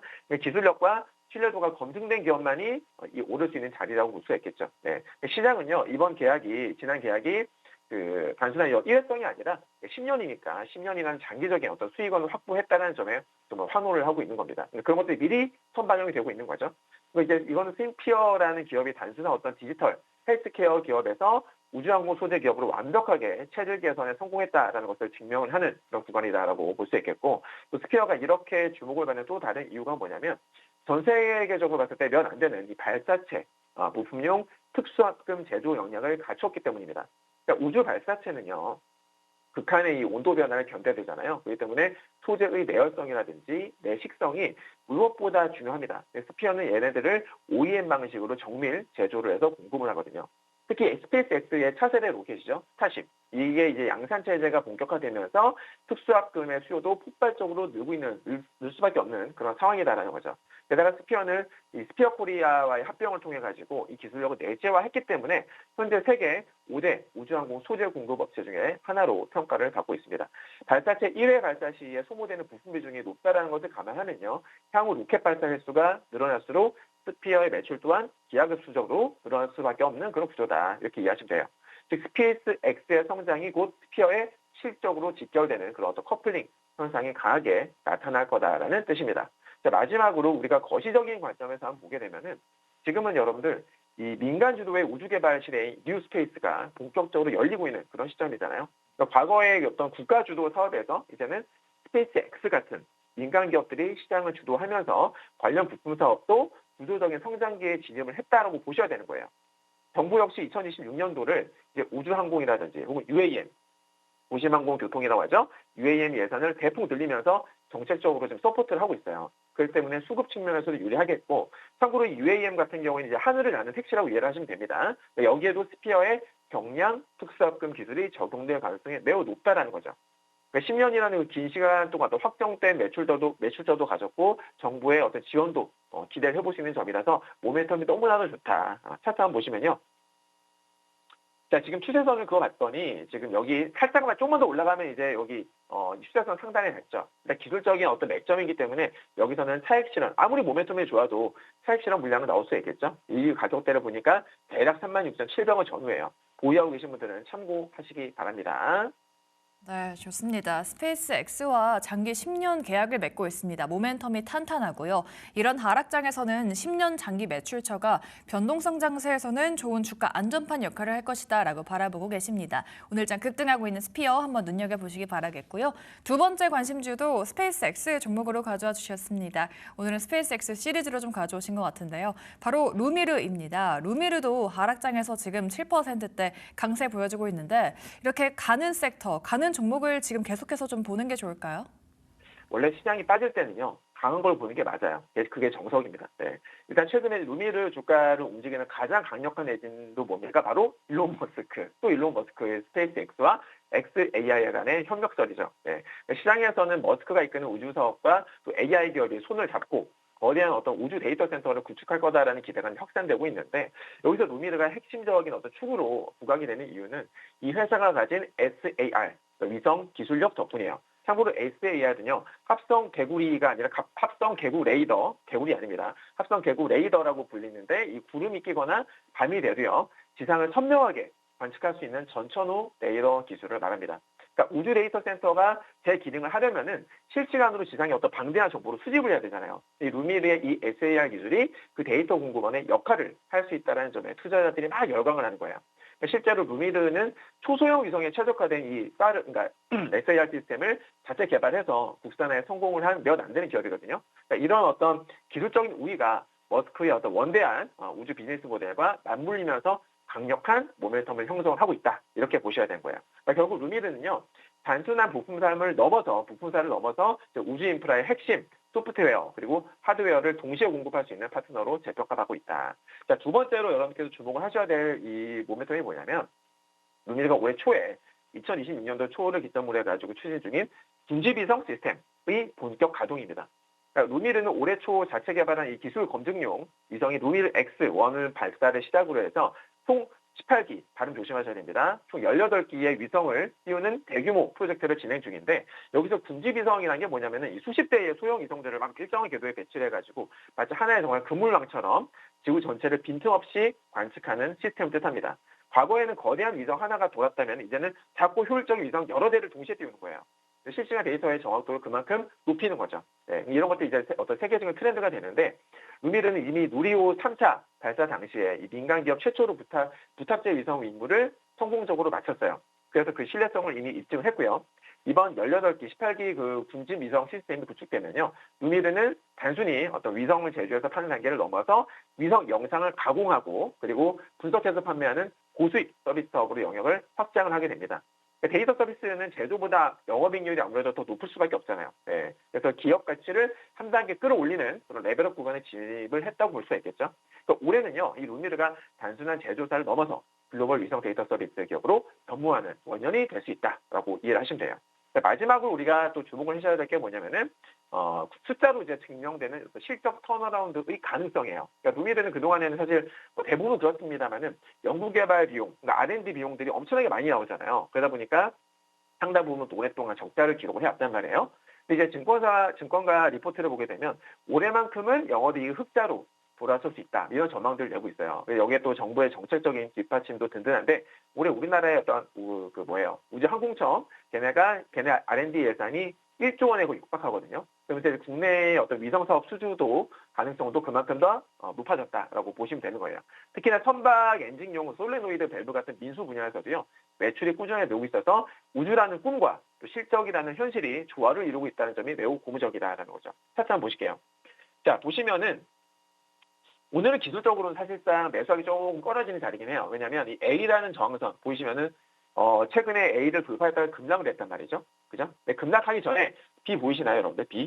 B가 저점에서부터 쭉 올라오고 있었는데 이미 한 3, 4일 전쯤에 B를 찍고서 급락을 하다가 C 찍고서 다시 반등이 나왔는데 또 A에서 부딪히고 빠지고 있는 거예요. 그렇죠? 오늘 종가가 어떻게 될지 모르겠는데 만약에 종가 기준으로 A를 넘기면은 긍정적이고 A를 넘기지 못하고 윗꼬리가 길게 달렸다. 그러면은 그냥 조정받는 구간에서 리테스트 받았다, 저항 테스트 받았다 이렇게 보셔야 되는 거거든요. 그러니까 제가 봤을 때는 보유하고 계신다 하면은 A 부분에서는 한번 분할 착시하셔야 된다라고 보는 거고, 만약에 A를 종가 넘기면 좀 더 보셔야 될 것 같아요.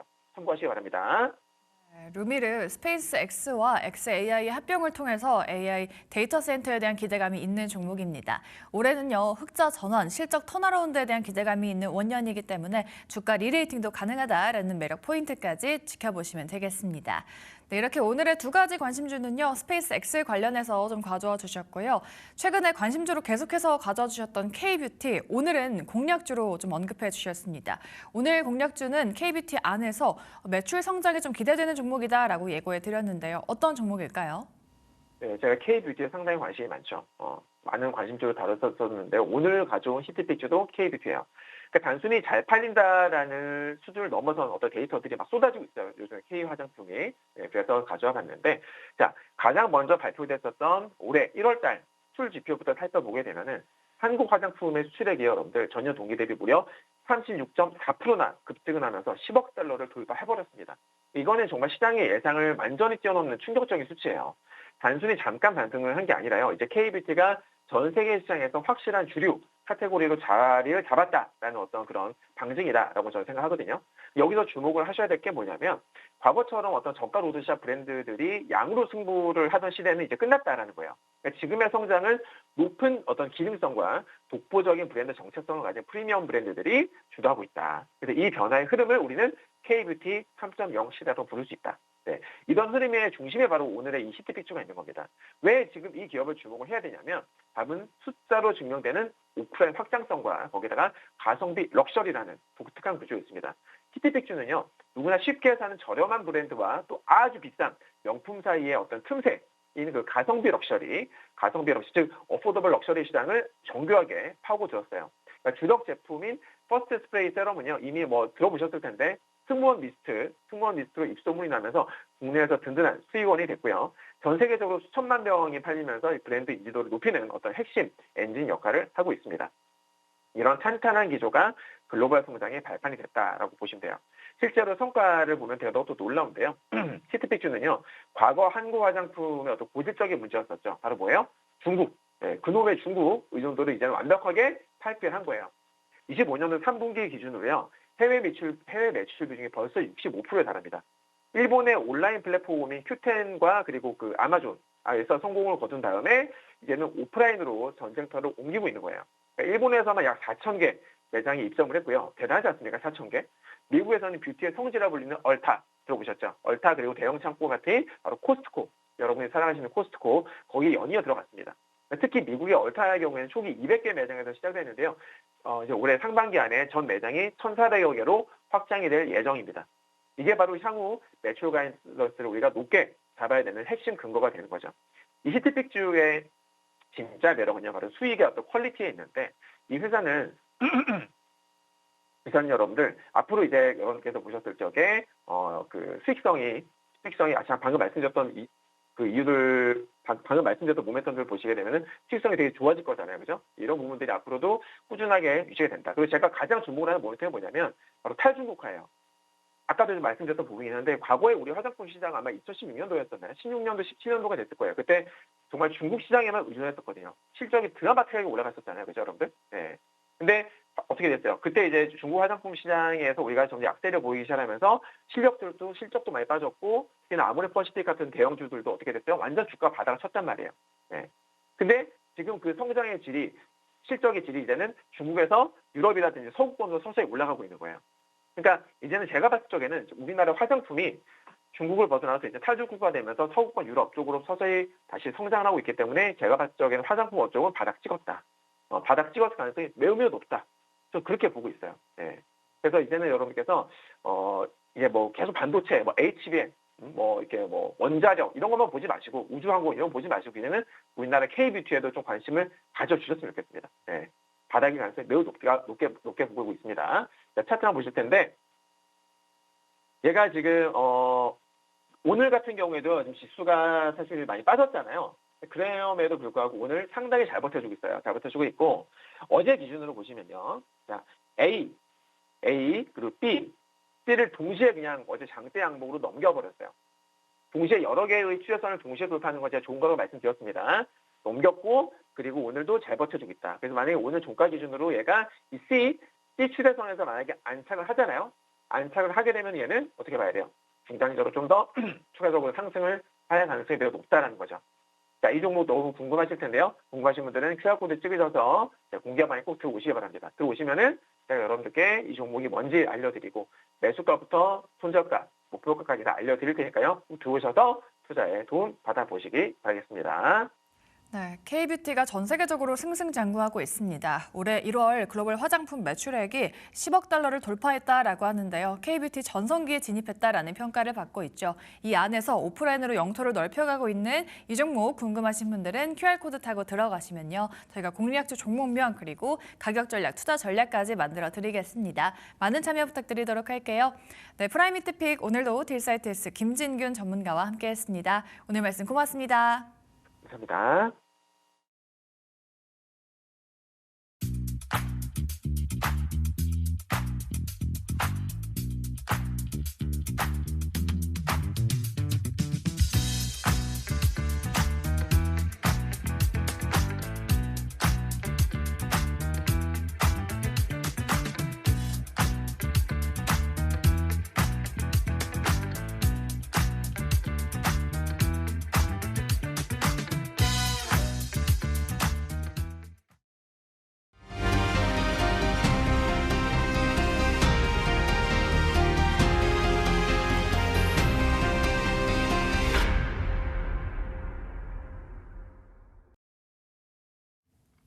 네, 이번 주 워시 쇼크와 미국의 빅테크, AI, 반도체 이 기업들의 어떤 인프라 투자 부담에 대한 어떤 전망들이 시장을 조금 더 어둡게 만들고 있습니다.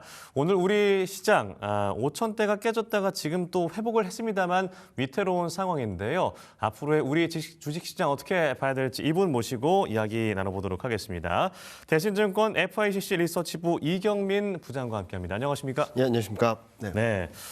지금 우리 시장 상황이 그동안 뭐 많이 올랐기 때문에 네. 좀 쉬어갈 수 있겠지라고 생각하더라도 네. 좀 불안한 건 어쩔 수 없는 것 같아요. 네. 지금 상황 좀 어떻게 보십니까? 일단 변동성이 커진 건 맞죠. 네. 워낙 급하게 오른 데 따라서 좀 변동성이 커졌다라고 생각하고 있는데 여기서 시장이 꺾일 것인가라는 부분들은 아직까지는 아니다라고 생각하고 있고 네. 지금 시장이 걱정을 하고 미국발 불확실성이 커지는 것들이 실제로 경제나 실적이나 이런 흐름들이 꺾인다라기보다는 기대했던 것에 못 미쳤던 부분들 그리고 아직까지 확인되지 않았던 것이 연준 의장 지명자에 대한 네. 걱정들이 시장을 흔들어 놓고 있는 것이지 실적이 망가진다 그런 건 아니라고 생각하거든요.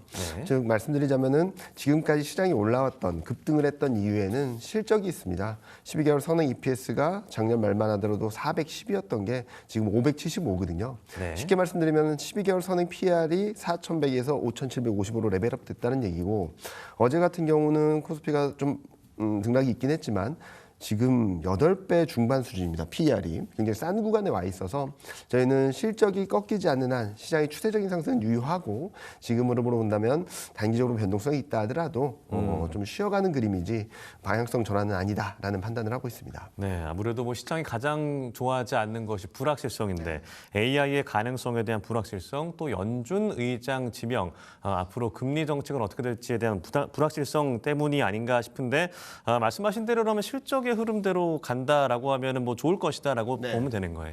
일단은 지금 반도체를 중심으로 한 실적 전망 상향 조정이 굉장히 빠르게 이루어지고 있거든요. 네. 그래서 코스피 전반적으로 밸류에이션 부담을 오히려 낮춰가면서 가고 있습니다. 작년 10월 말에 코스피가 4,200을 넘을 때만 하더라도 12개월 선행 PER이라는 지표가 12배였거든요. 네. 근데 지금은 8배, 그러니까 9배가 안 됩니다. 코스피 5,000포인트 정도가 한 8.7배, 8.5배 정도밖에 안 되고요.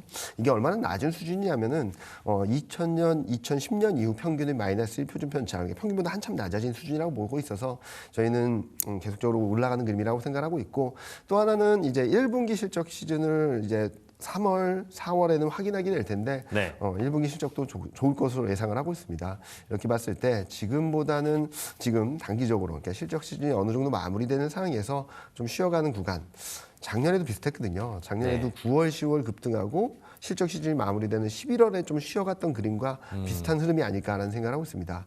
이번에 쉬게 된다면 좀 더 상승 여력을 높게 가져갈 수 있기 때문에 저희는 단기 등락은, 단기 변동성은 좀 비중 확대 기회가 아닐까라는 생각을 하고 있습니다. 그렇죠. 저희가 뭐 5,000이 깨졌다 뭐 이런 얘기하지만 사실 5,000을 기대했던 분들이 많지 않았잖아요. 네. 그러니까 격세지감이라는 생각이 들기도 하면서도 그럼에도 불구하고 계속 오르는 주식은 또 없는 것이고 그러면 2월 달은 좀 쉬어간다라고 편하게 좀 바라봐도 되는 거예요? 네, 그렇게 보시면 될 것 같습니다. 그래서 저가에서 잘 사신 분들은 좀 기다리시면은 다시 더 수익을 날 수 있다고 생각하고 있고, 만약 현금 비중이 있어서 지금 주식을 하고 싶으신 분들은 지금 변동성을 좀 잘 활용해서 좀 분할 매수 관점으로 접근을 하시면 좋지 않을까라는 생각을 하고 있어요. 네. 특히 다다음 주에는 설 연휴가 있기 때문에 아마 다음 주까지도 시장이 좀 불안정할 수 있다고 생각하고 있는데, 그런 흐름들을 거치고 난 뒤에는 좀 과열을 시키고 그리고 좀 상승 피로도를 좀 풀어낸 다음에는 더 멀리 갈 수 있는 그림으로 생각하고 있습니다.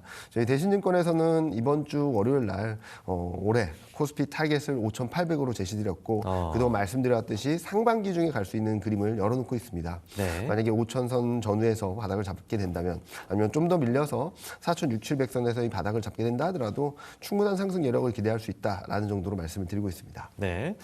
그리고 특히나 뭐 지난주 우리 시장에 큰 영향을 줬던 이슈가 바로 트럼프의 케빈 워시 연준 의장 지명이었습니다. 그러니까 워낙 이사 시절에 매파적인 어떤 행보를 많이 보였던 인물이었고 시장의 어떤 충격이라고 해야 될까요? 그런 부분들은 뭐 일단은 해소가 된 것이 아닌 것인지 이 부분은 좀 어떻게 봐야 될까요? 일단은 케빈 워시 스탠스를 아직까지 명확하게 보여주진 않았습니다. 일단은 통화 정책에 있어서는 금리 인하는 지지한다는 발언을 했죠. AI 생산성 때문에 물가가 낮아졌고 그래서 높은 기준금리는 좀 불필요하다, 문제가 있다라고 얘기를 해서 그래서 채권 금리가 급등을 하는 모습을 보여주지 않고 있습니다. 문제는 과거 연준 이사 시절에 QE를 반대했다, 극렬 반대했다라고 하는데 여러 가지 해석들이 있더라고요.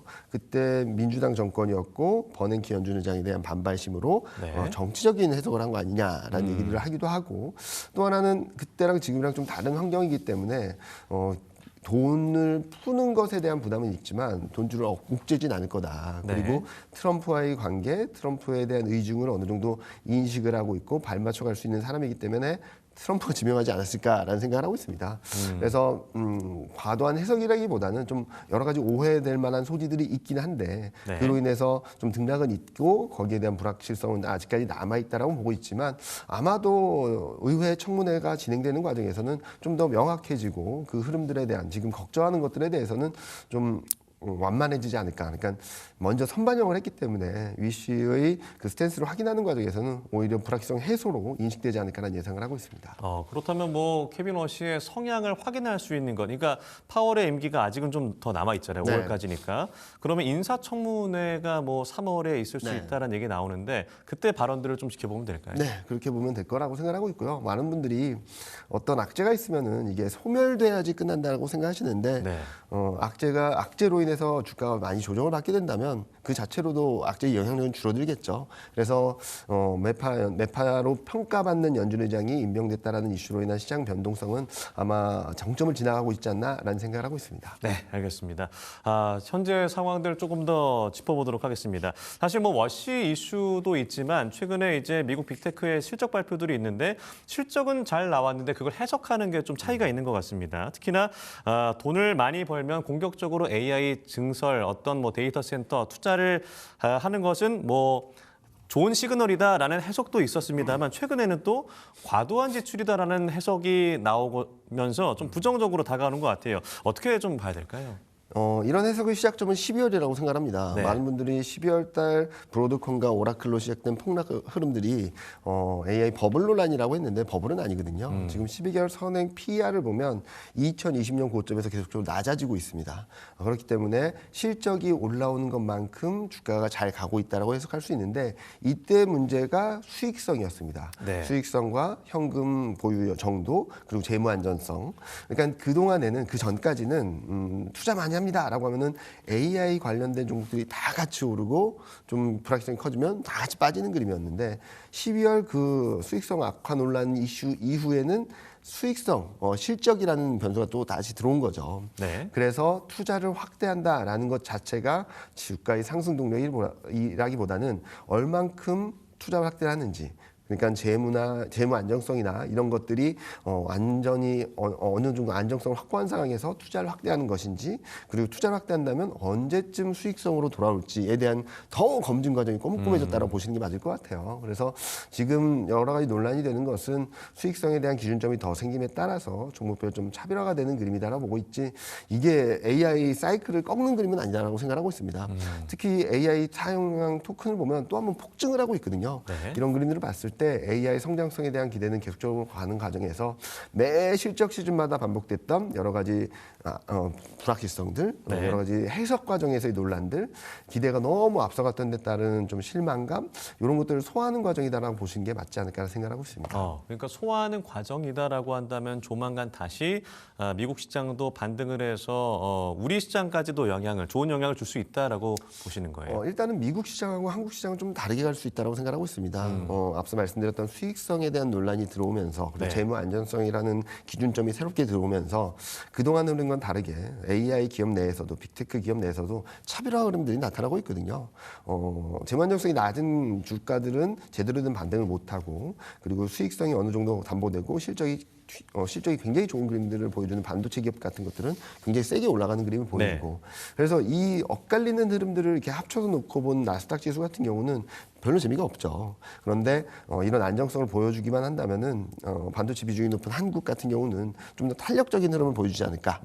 AI 불확실성에 대한 부분들이 진정되고 반도체 기업에 대한 좀 여러 가지 논란들을 좀 소화한 뒤에는 한국이 좀 더 탄력적인 흐름들을 보여주지 않을까라는 기대를 하고 있습니다. 네, 오늘 시장 상황 보고 좀 많이 두려우셨던 분들 입장에서는 이제 부장님의 말씀을 듣고 조금 더 마음을 좀 편안하게 먹을 수 있지 않을까 싶으면서도 또 파란색 보면 또 마음이 불안해지고. 그래서 매수 관점에서 봤을 때 삼성전자와 SK하이닉스 현 구간 좀 어떻게 보시는 거예요? 천천히 사자라고는 말씀드리고 싶습니다. 저희가 2월 전망을 하면서 반도체, 자동차, 조선, 방산 그동안 많이 올라왔던 종목들은 네. 지금 뭐 팔 때는 아니지만 신규 매수하고 싶으신 분들은 천천히 사자, 천천히 분할 매수하자라는 말씀을 드리고 있습니다.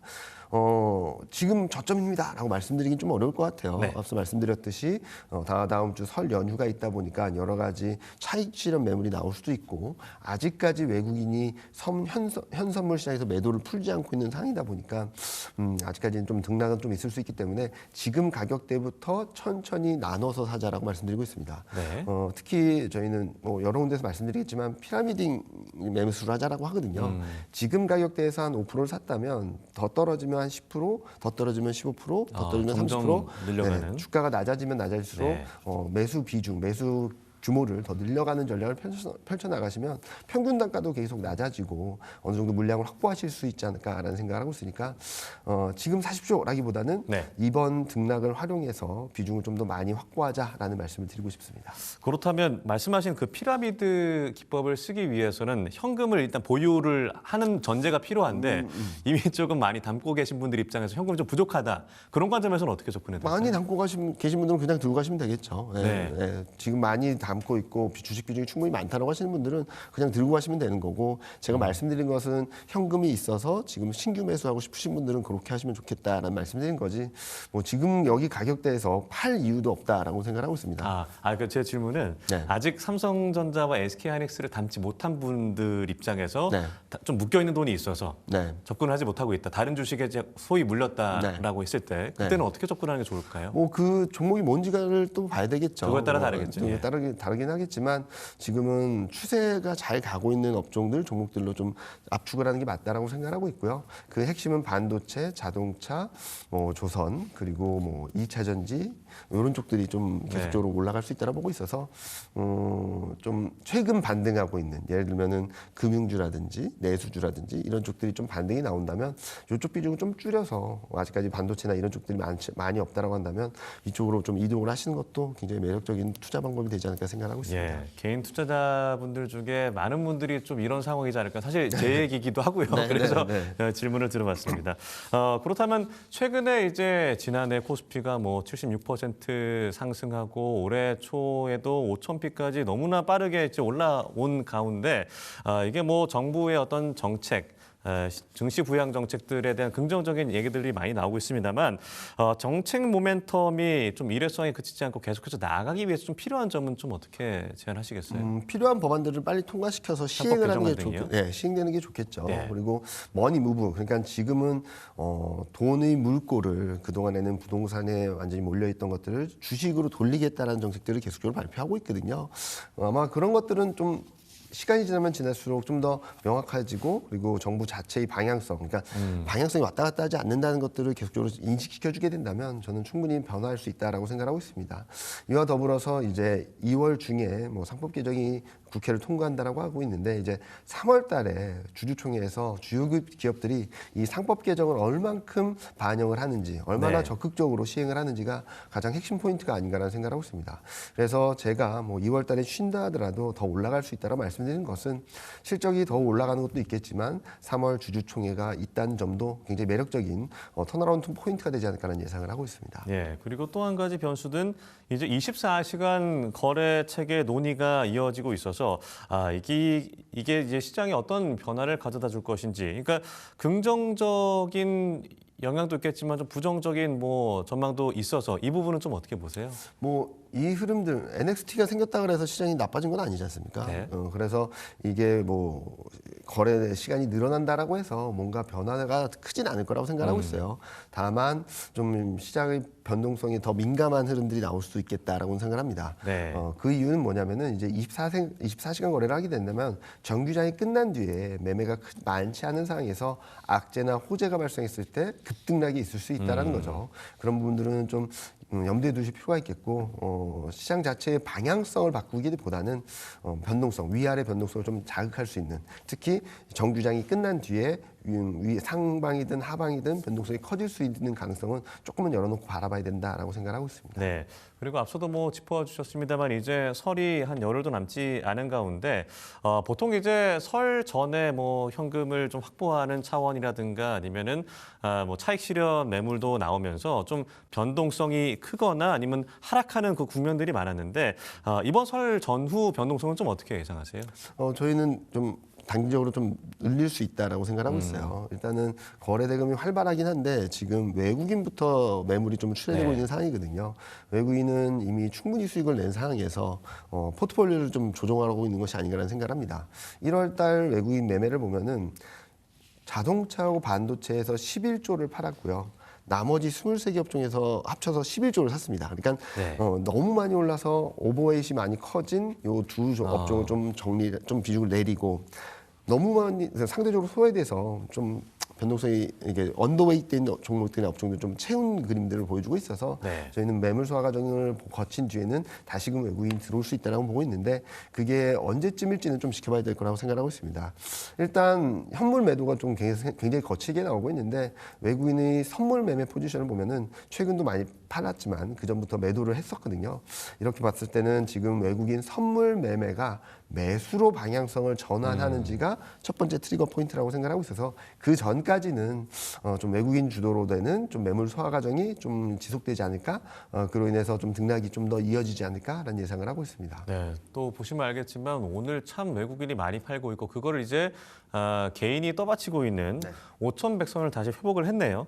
말씀하신 대로 뭐 자동차, 반도체 차익 실현 매물이 좀 많이 나오면서 외국인들은 좀 빠지고 있다고 했는데 그렇다면 이제 업종에 대해서는 뭐 AI 반도체 간다라고 얘기는 많이 합니다만 단기적으로 봤을 때의 어떤 전망들은 좀 어떤 업종이 좀 갈 거라고 보세요? 단기적이라고 한다면 2월 말씀하시는 건가요? 중순까지 한번 여쭤보겠습니다. 2월 중순까지요? 네. 뭐 2월 달을 놓고 본다면은 뭐 시장이 쉴 때 그동안 소외되었던 업종이나 종목들이 많이 움직이거든요. 일단은 내수주 좀 봐야 된다고 생각하고 있습니다. 설 연휴도 있고 그리고 중국도 설 연휴가 있다 보니까 최근 좀 움직하고 있죠. 뭐 여러 가지 주가 누름 방지법이라든지 그리고 그동안 있었던 휴무제도 폐지한다는 얘기들도 있고 여러 가지 변화의 중심에 내수주가 있는데 11월 달에도 똑같았습니다. 11월 달에도 4,200을 돌파했다가 좀 쉬는 과정에서 주가는 코스피 지수 자체는 좀 조정받았는데 내수주가 거꾸로 올랐거든요. 이런 흐름들을 본다면 단기 등락 과정에서는 내수주가 좀 더 매력적이다라는 생각을 하고 있습니다. 네, 이 질문을 좀 앞서 드렸어야 되지 않았을까라는 생각이 드는데 이런 증시에서 섣부른 매매, 그러니까 떨어지니까 담아야지 했다가 추세가 좀 반전되거나 그랬을 때 좀 악순환이 반복될 수도 있는 것이고 특히나 이제 변동성이 큰 시장에서 소위 현금이 좀 녹는다라는 얘기도 많이 하잖아요. 네. 현금 비중을 높이는 전략은 어떻게 좀 추천해 주시겠어요? 일단은 현금 비중을 높이는 전략, 그러니까 많이 수익이 나서 일부 차익 실현을 하시거나 필요한 현금을 늘리시거나 아니면 내 주식 비중이 99.99%다라고 한다면은 약간의 현금 확보하는 전략도 맞다라고 생각하는데 여기서 급격히 현금 비중을 확보해가지고 저가에 사야지라고 했다가 못 살 가능성이 굉장히 높거든요. 이렇게 변동성이 커질 때 어느 가격대에서 사야지라고 생각을 했던 가격에 못 가고 급등을 하거나 네. 워낙 오늘처럼 이렇게 단기 급락을 하는 과정에서 피하고 싶은 심리가 커질 수도 있기 때문에 저는 현금 비중이 일정 부분 있으신 분들은 그냥 주식을 들고 가셔도 된다. 그리고 만약에 현금 비중이 많아서 새롭게 사고 싶으신 분들은 오늘처럼 장중에 이렇게 급락을 할 때 일부 매수를 하고 좀 반등을 할 때 좀 기다리셨다가 또 변동성이 커지면 또 많이 매수하고 이런 분할 매수 전략으로 가시면 좋지 않을까라는 생각을 하고 있습니다. 일부러 현금 비중을 40% 50% 늘릴 필요는 없다라고 생각하고 있고요. 만일의 사태에 대비하는 10에서 20% 정도의 현금은 유효하다라고 생각하고 있는데 네.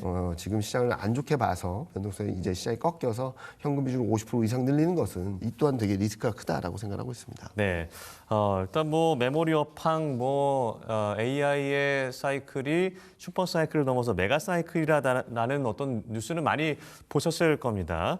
하지만 이게 좀 많이 무겁지 않나? 과열된 구간이 아닌가?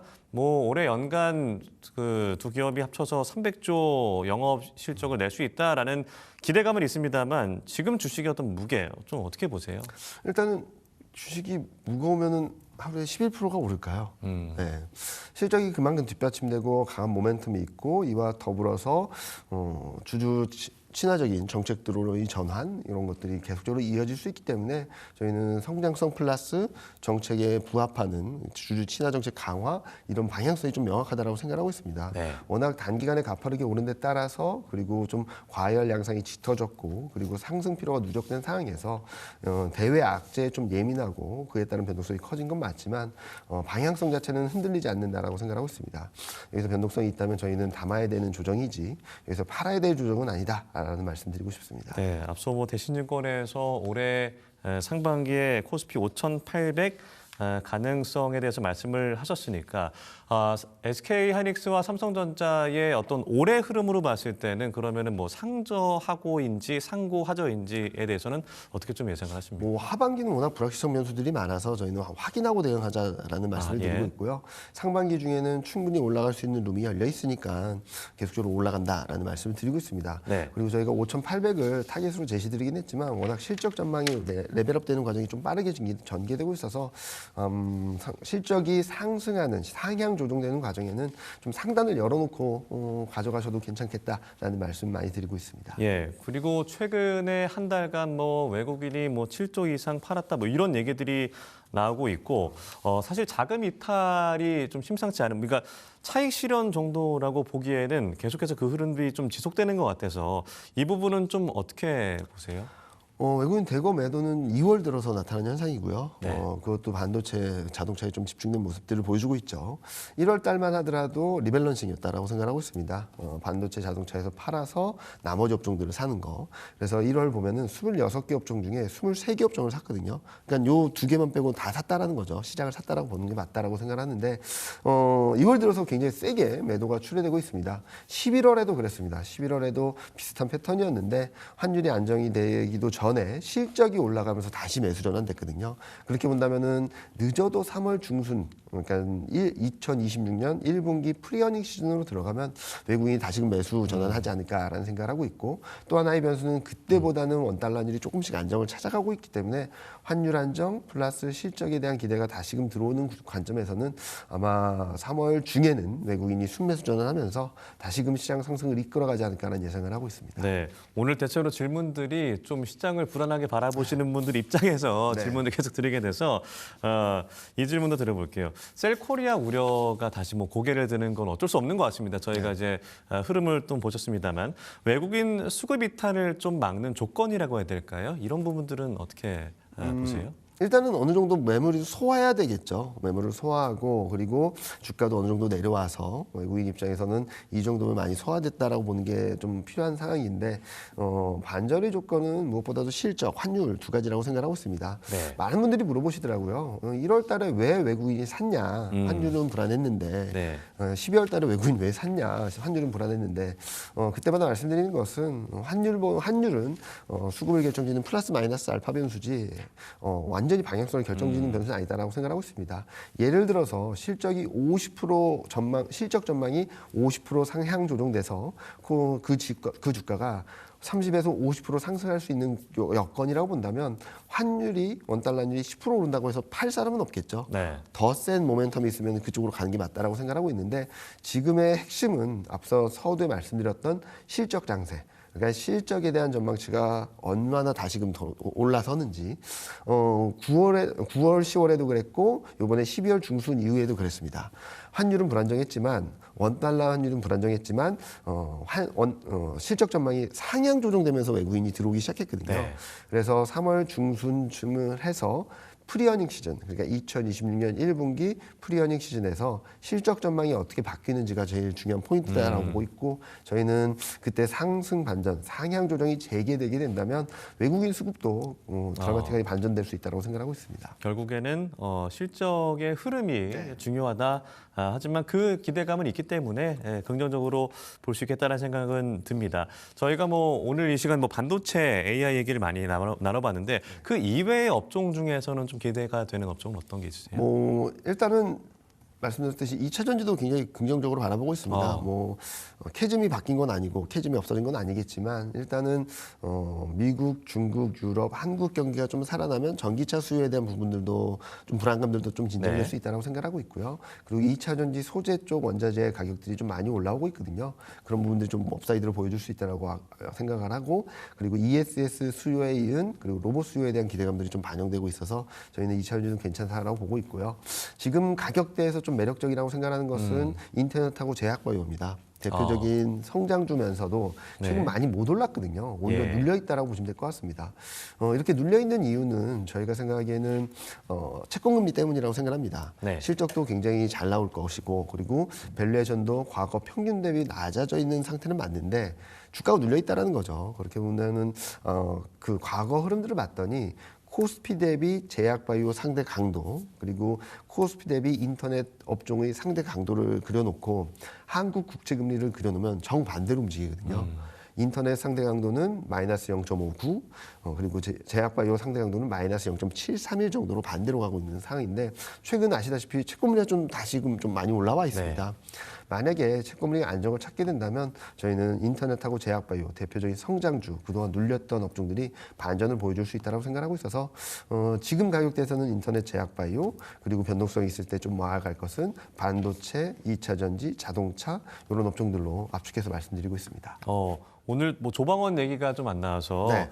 사실 지난해 그 상반기를 이끌었던 게 조방원이잖아요. 특히나 또 올해 초에도 좋은 흐름 보여주고 있고 특히나 이제 북미를 중심으로 해서 국방력 증가, 뭐 MRO, 마스가, 뭐 골든플릿 얘기가 나오면서 조선방산도 기대가 되는 업종 중에 하나인데 이 업종에 대해서는 뭐 올해 전망 어떻게 보십니까? 저희는 우상향할 수 있다고 생각을 하는데 이전처럼 아주 탄력적인 강한 모습들을 보여줄 수 있을지에 대해서는 조금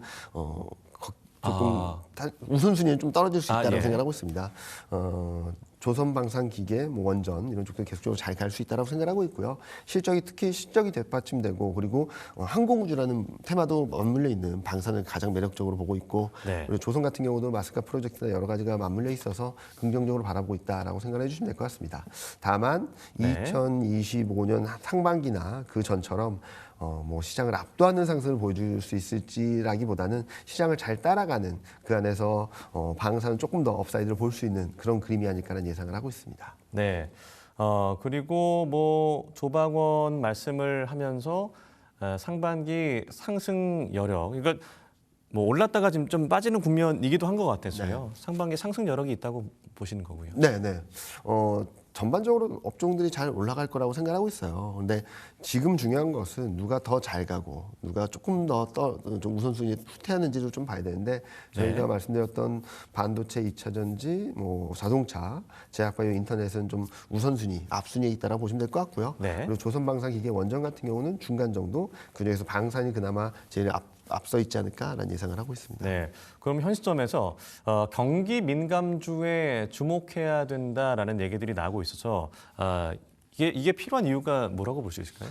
경기 민감주라기보다는 저희는 수출주 그리고 성장주라서 성장주. 생각하고 있습니다. 예. 경기 민감주가 굉장히 광범위한 내용이긴 한데 네. 저희는 단기적으로는 내수주도 좀 매력적이라고 보고 있지만 내수주 중에서도 해외 매출 비중이 높은 내수주가 좀 더 매력적이다라고 생각하고 있고요.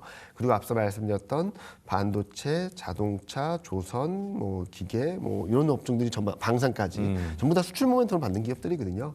그래서 수출주 그리고 최근 아직까지는 주목을 받지 못했던 성장주 요 두 트랙으로 가자라고 말씀을 드리고 있습니다. 경기 민감주에 대한 부분들 그리고 내수주에 대한 부분들은 아마 2월달 시장이 좀 쉬어갈 때 상대적으로 강한 순환매 차원에서의 네. 갭 메우기 차원에서의 흐름들이 좀 기대될 수 있다라고 생각하고 있습니다. 네. 현대차 얘기도 좀 여쭤볼게요. 50만을 넘었다가 지금 이제 오늘 또 하락하면서 46만 선.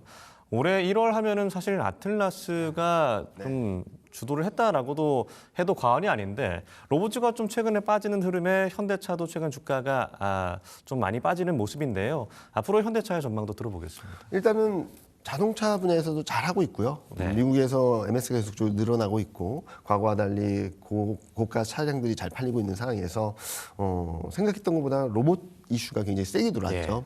그리고 상용화 시점도 어느 정도 구체화되다 보니까 로봇이라는 흐름과 맞물려 있어서 되게 좋은 그림들을 보여줄 거라고 생각하고 있습니다. 이와 더불어서 자율주행에 대한 이슈가 또 들어오게 된다면 또 다시 한번 레벨업 될 수 있는 그림을 보여주고 있어서 저희는 이번 조정이 또 한번 비중을 확대할 수 있는 기회가 되지 않을까라는 생각을 하고 있습니다. 네. 실적도 탄탄하고 여전히 밸류에이션 매력이 높습니다. 자동차 업종을 놓고 본다면 지금 PER 8배, PBR 0.8배거든요. 이런 매력적인 밸류에이션과 그리고 여러 가지 미래에 대한 이슈, 테마들이 좀 맞물려 있어서 좀 긍정적으로 바라보셔도 되겠다. 여기서 좀 변동성이 있다라고 한다면 저희는 비중 확대 기회다라는 생각을 하고 있습니다. 네.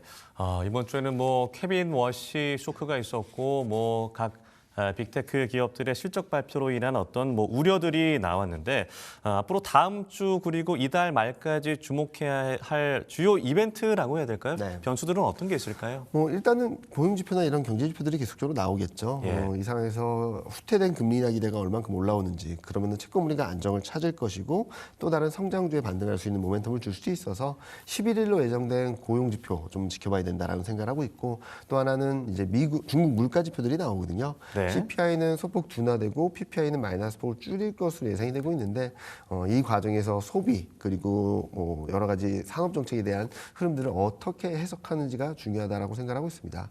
그리고 다다음 주에 설 연휴가 있다 보니까 네. 이런 해석 과정에서 뭐 단기 차익 매물이 나올 수 있다라고 생각하고 있는데 그 차익 매물을 소화하는 과정을 너무 공포스럽게 바라보지 마시고요. 천천히 대응을 하셔도 충분히 가능한 영역으로 가고 있다.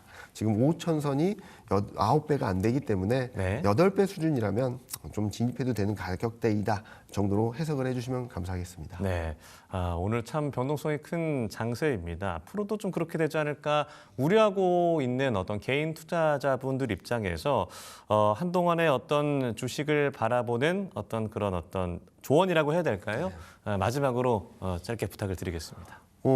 굉장히 좋은 장 진행되고 있습니다. 물론 워낙 가파르게 오른 데 따라서 그리고 최근 보면은 많이 오른 산업들이나 자산군들이 많이 조정폭이 크거든요. 네. 미국 같은 경우도 AMD가 하루에 17% 폭락하기도 합니다.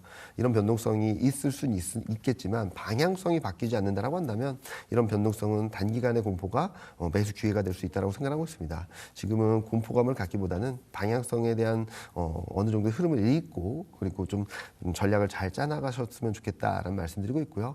추세가 만들어진 종목들이 흔들린다면 좀 비중을 늘려도 된다. 지금은 현재로서는 추세가 굉장히 중요하다라는 말씀을 드리고 싶습니다. 네, 오늘 또 최근에 이 장세를 보는 입장에서 보는 분들은 좀 불안함을 가지실 텐데 오늘 이경민 부장님의 방송을 꼭 보셔야겠다는 생각이 드네요. 네, 대신증권 FICC 리서치부의 이경민 부장님과 함께했습니다. 고맙습니다. 네, 감사합니다. 네, 현재 코스피 5,100선에서 다시 좀 빠지는 흐름. 코스닥은 1,000을 지키고 있습니다. 특히나 이제 주말로 다가오면서 다음 주 증시의 어떤 흐름은 어떻게 될까 우려하는 분들 많으실 것 같은데 일단 오후장 저희가 계속해서 살펴보면서 다음 주에 있을 변수들, 이슈들 계속해서 짚어봐야 될 것 같습니다. 저희 증시 프라임 타임 다음 주 월요일 오전 이 시간에 찾아뵙도록 하겠습니다. 함께해 주신 여러분 고맙습니다.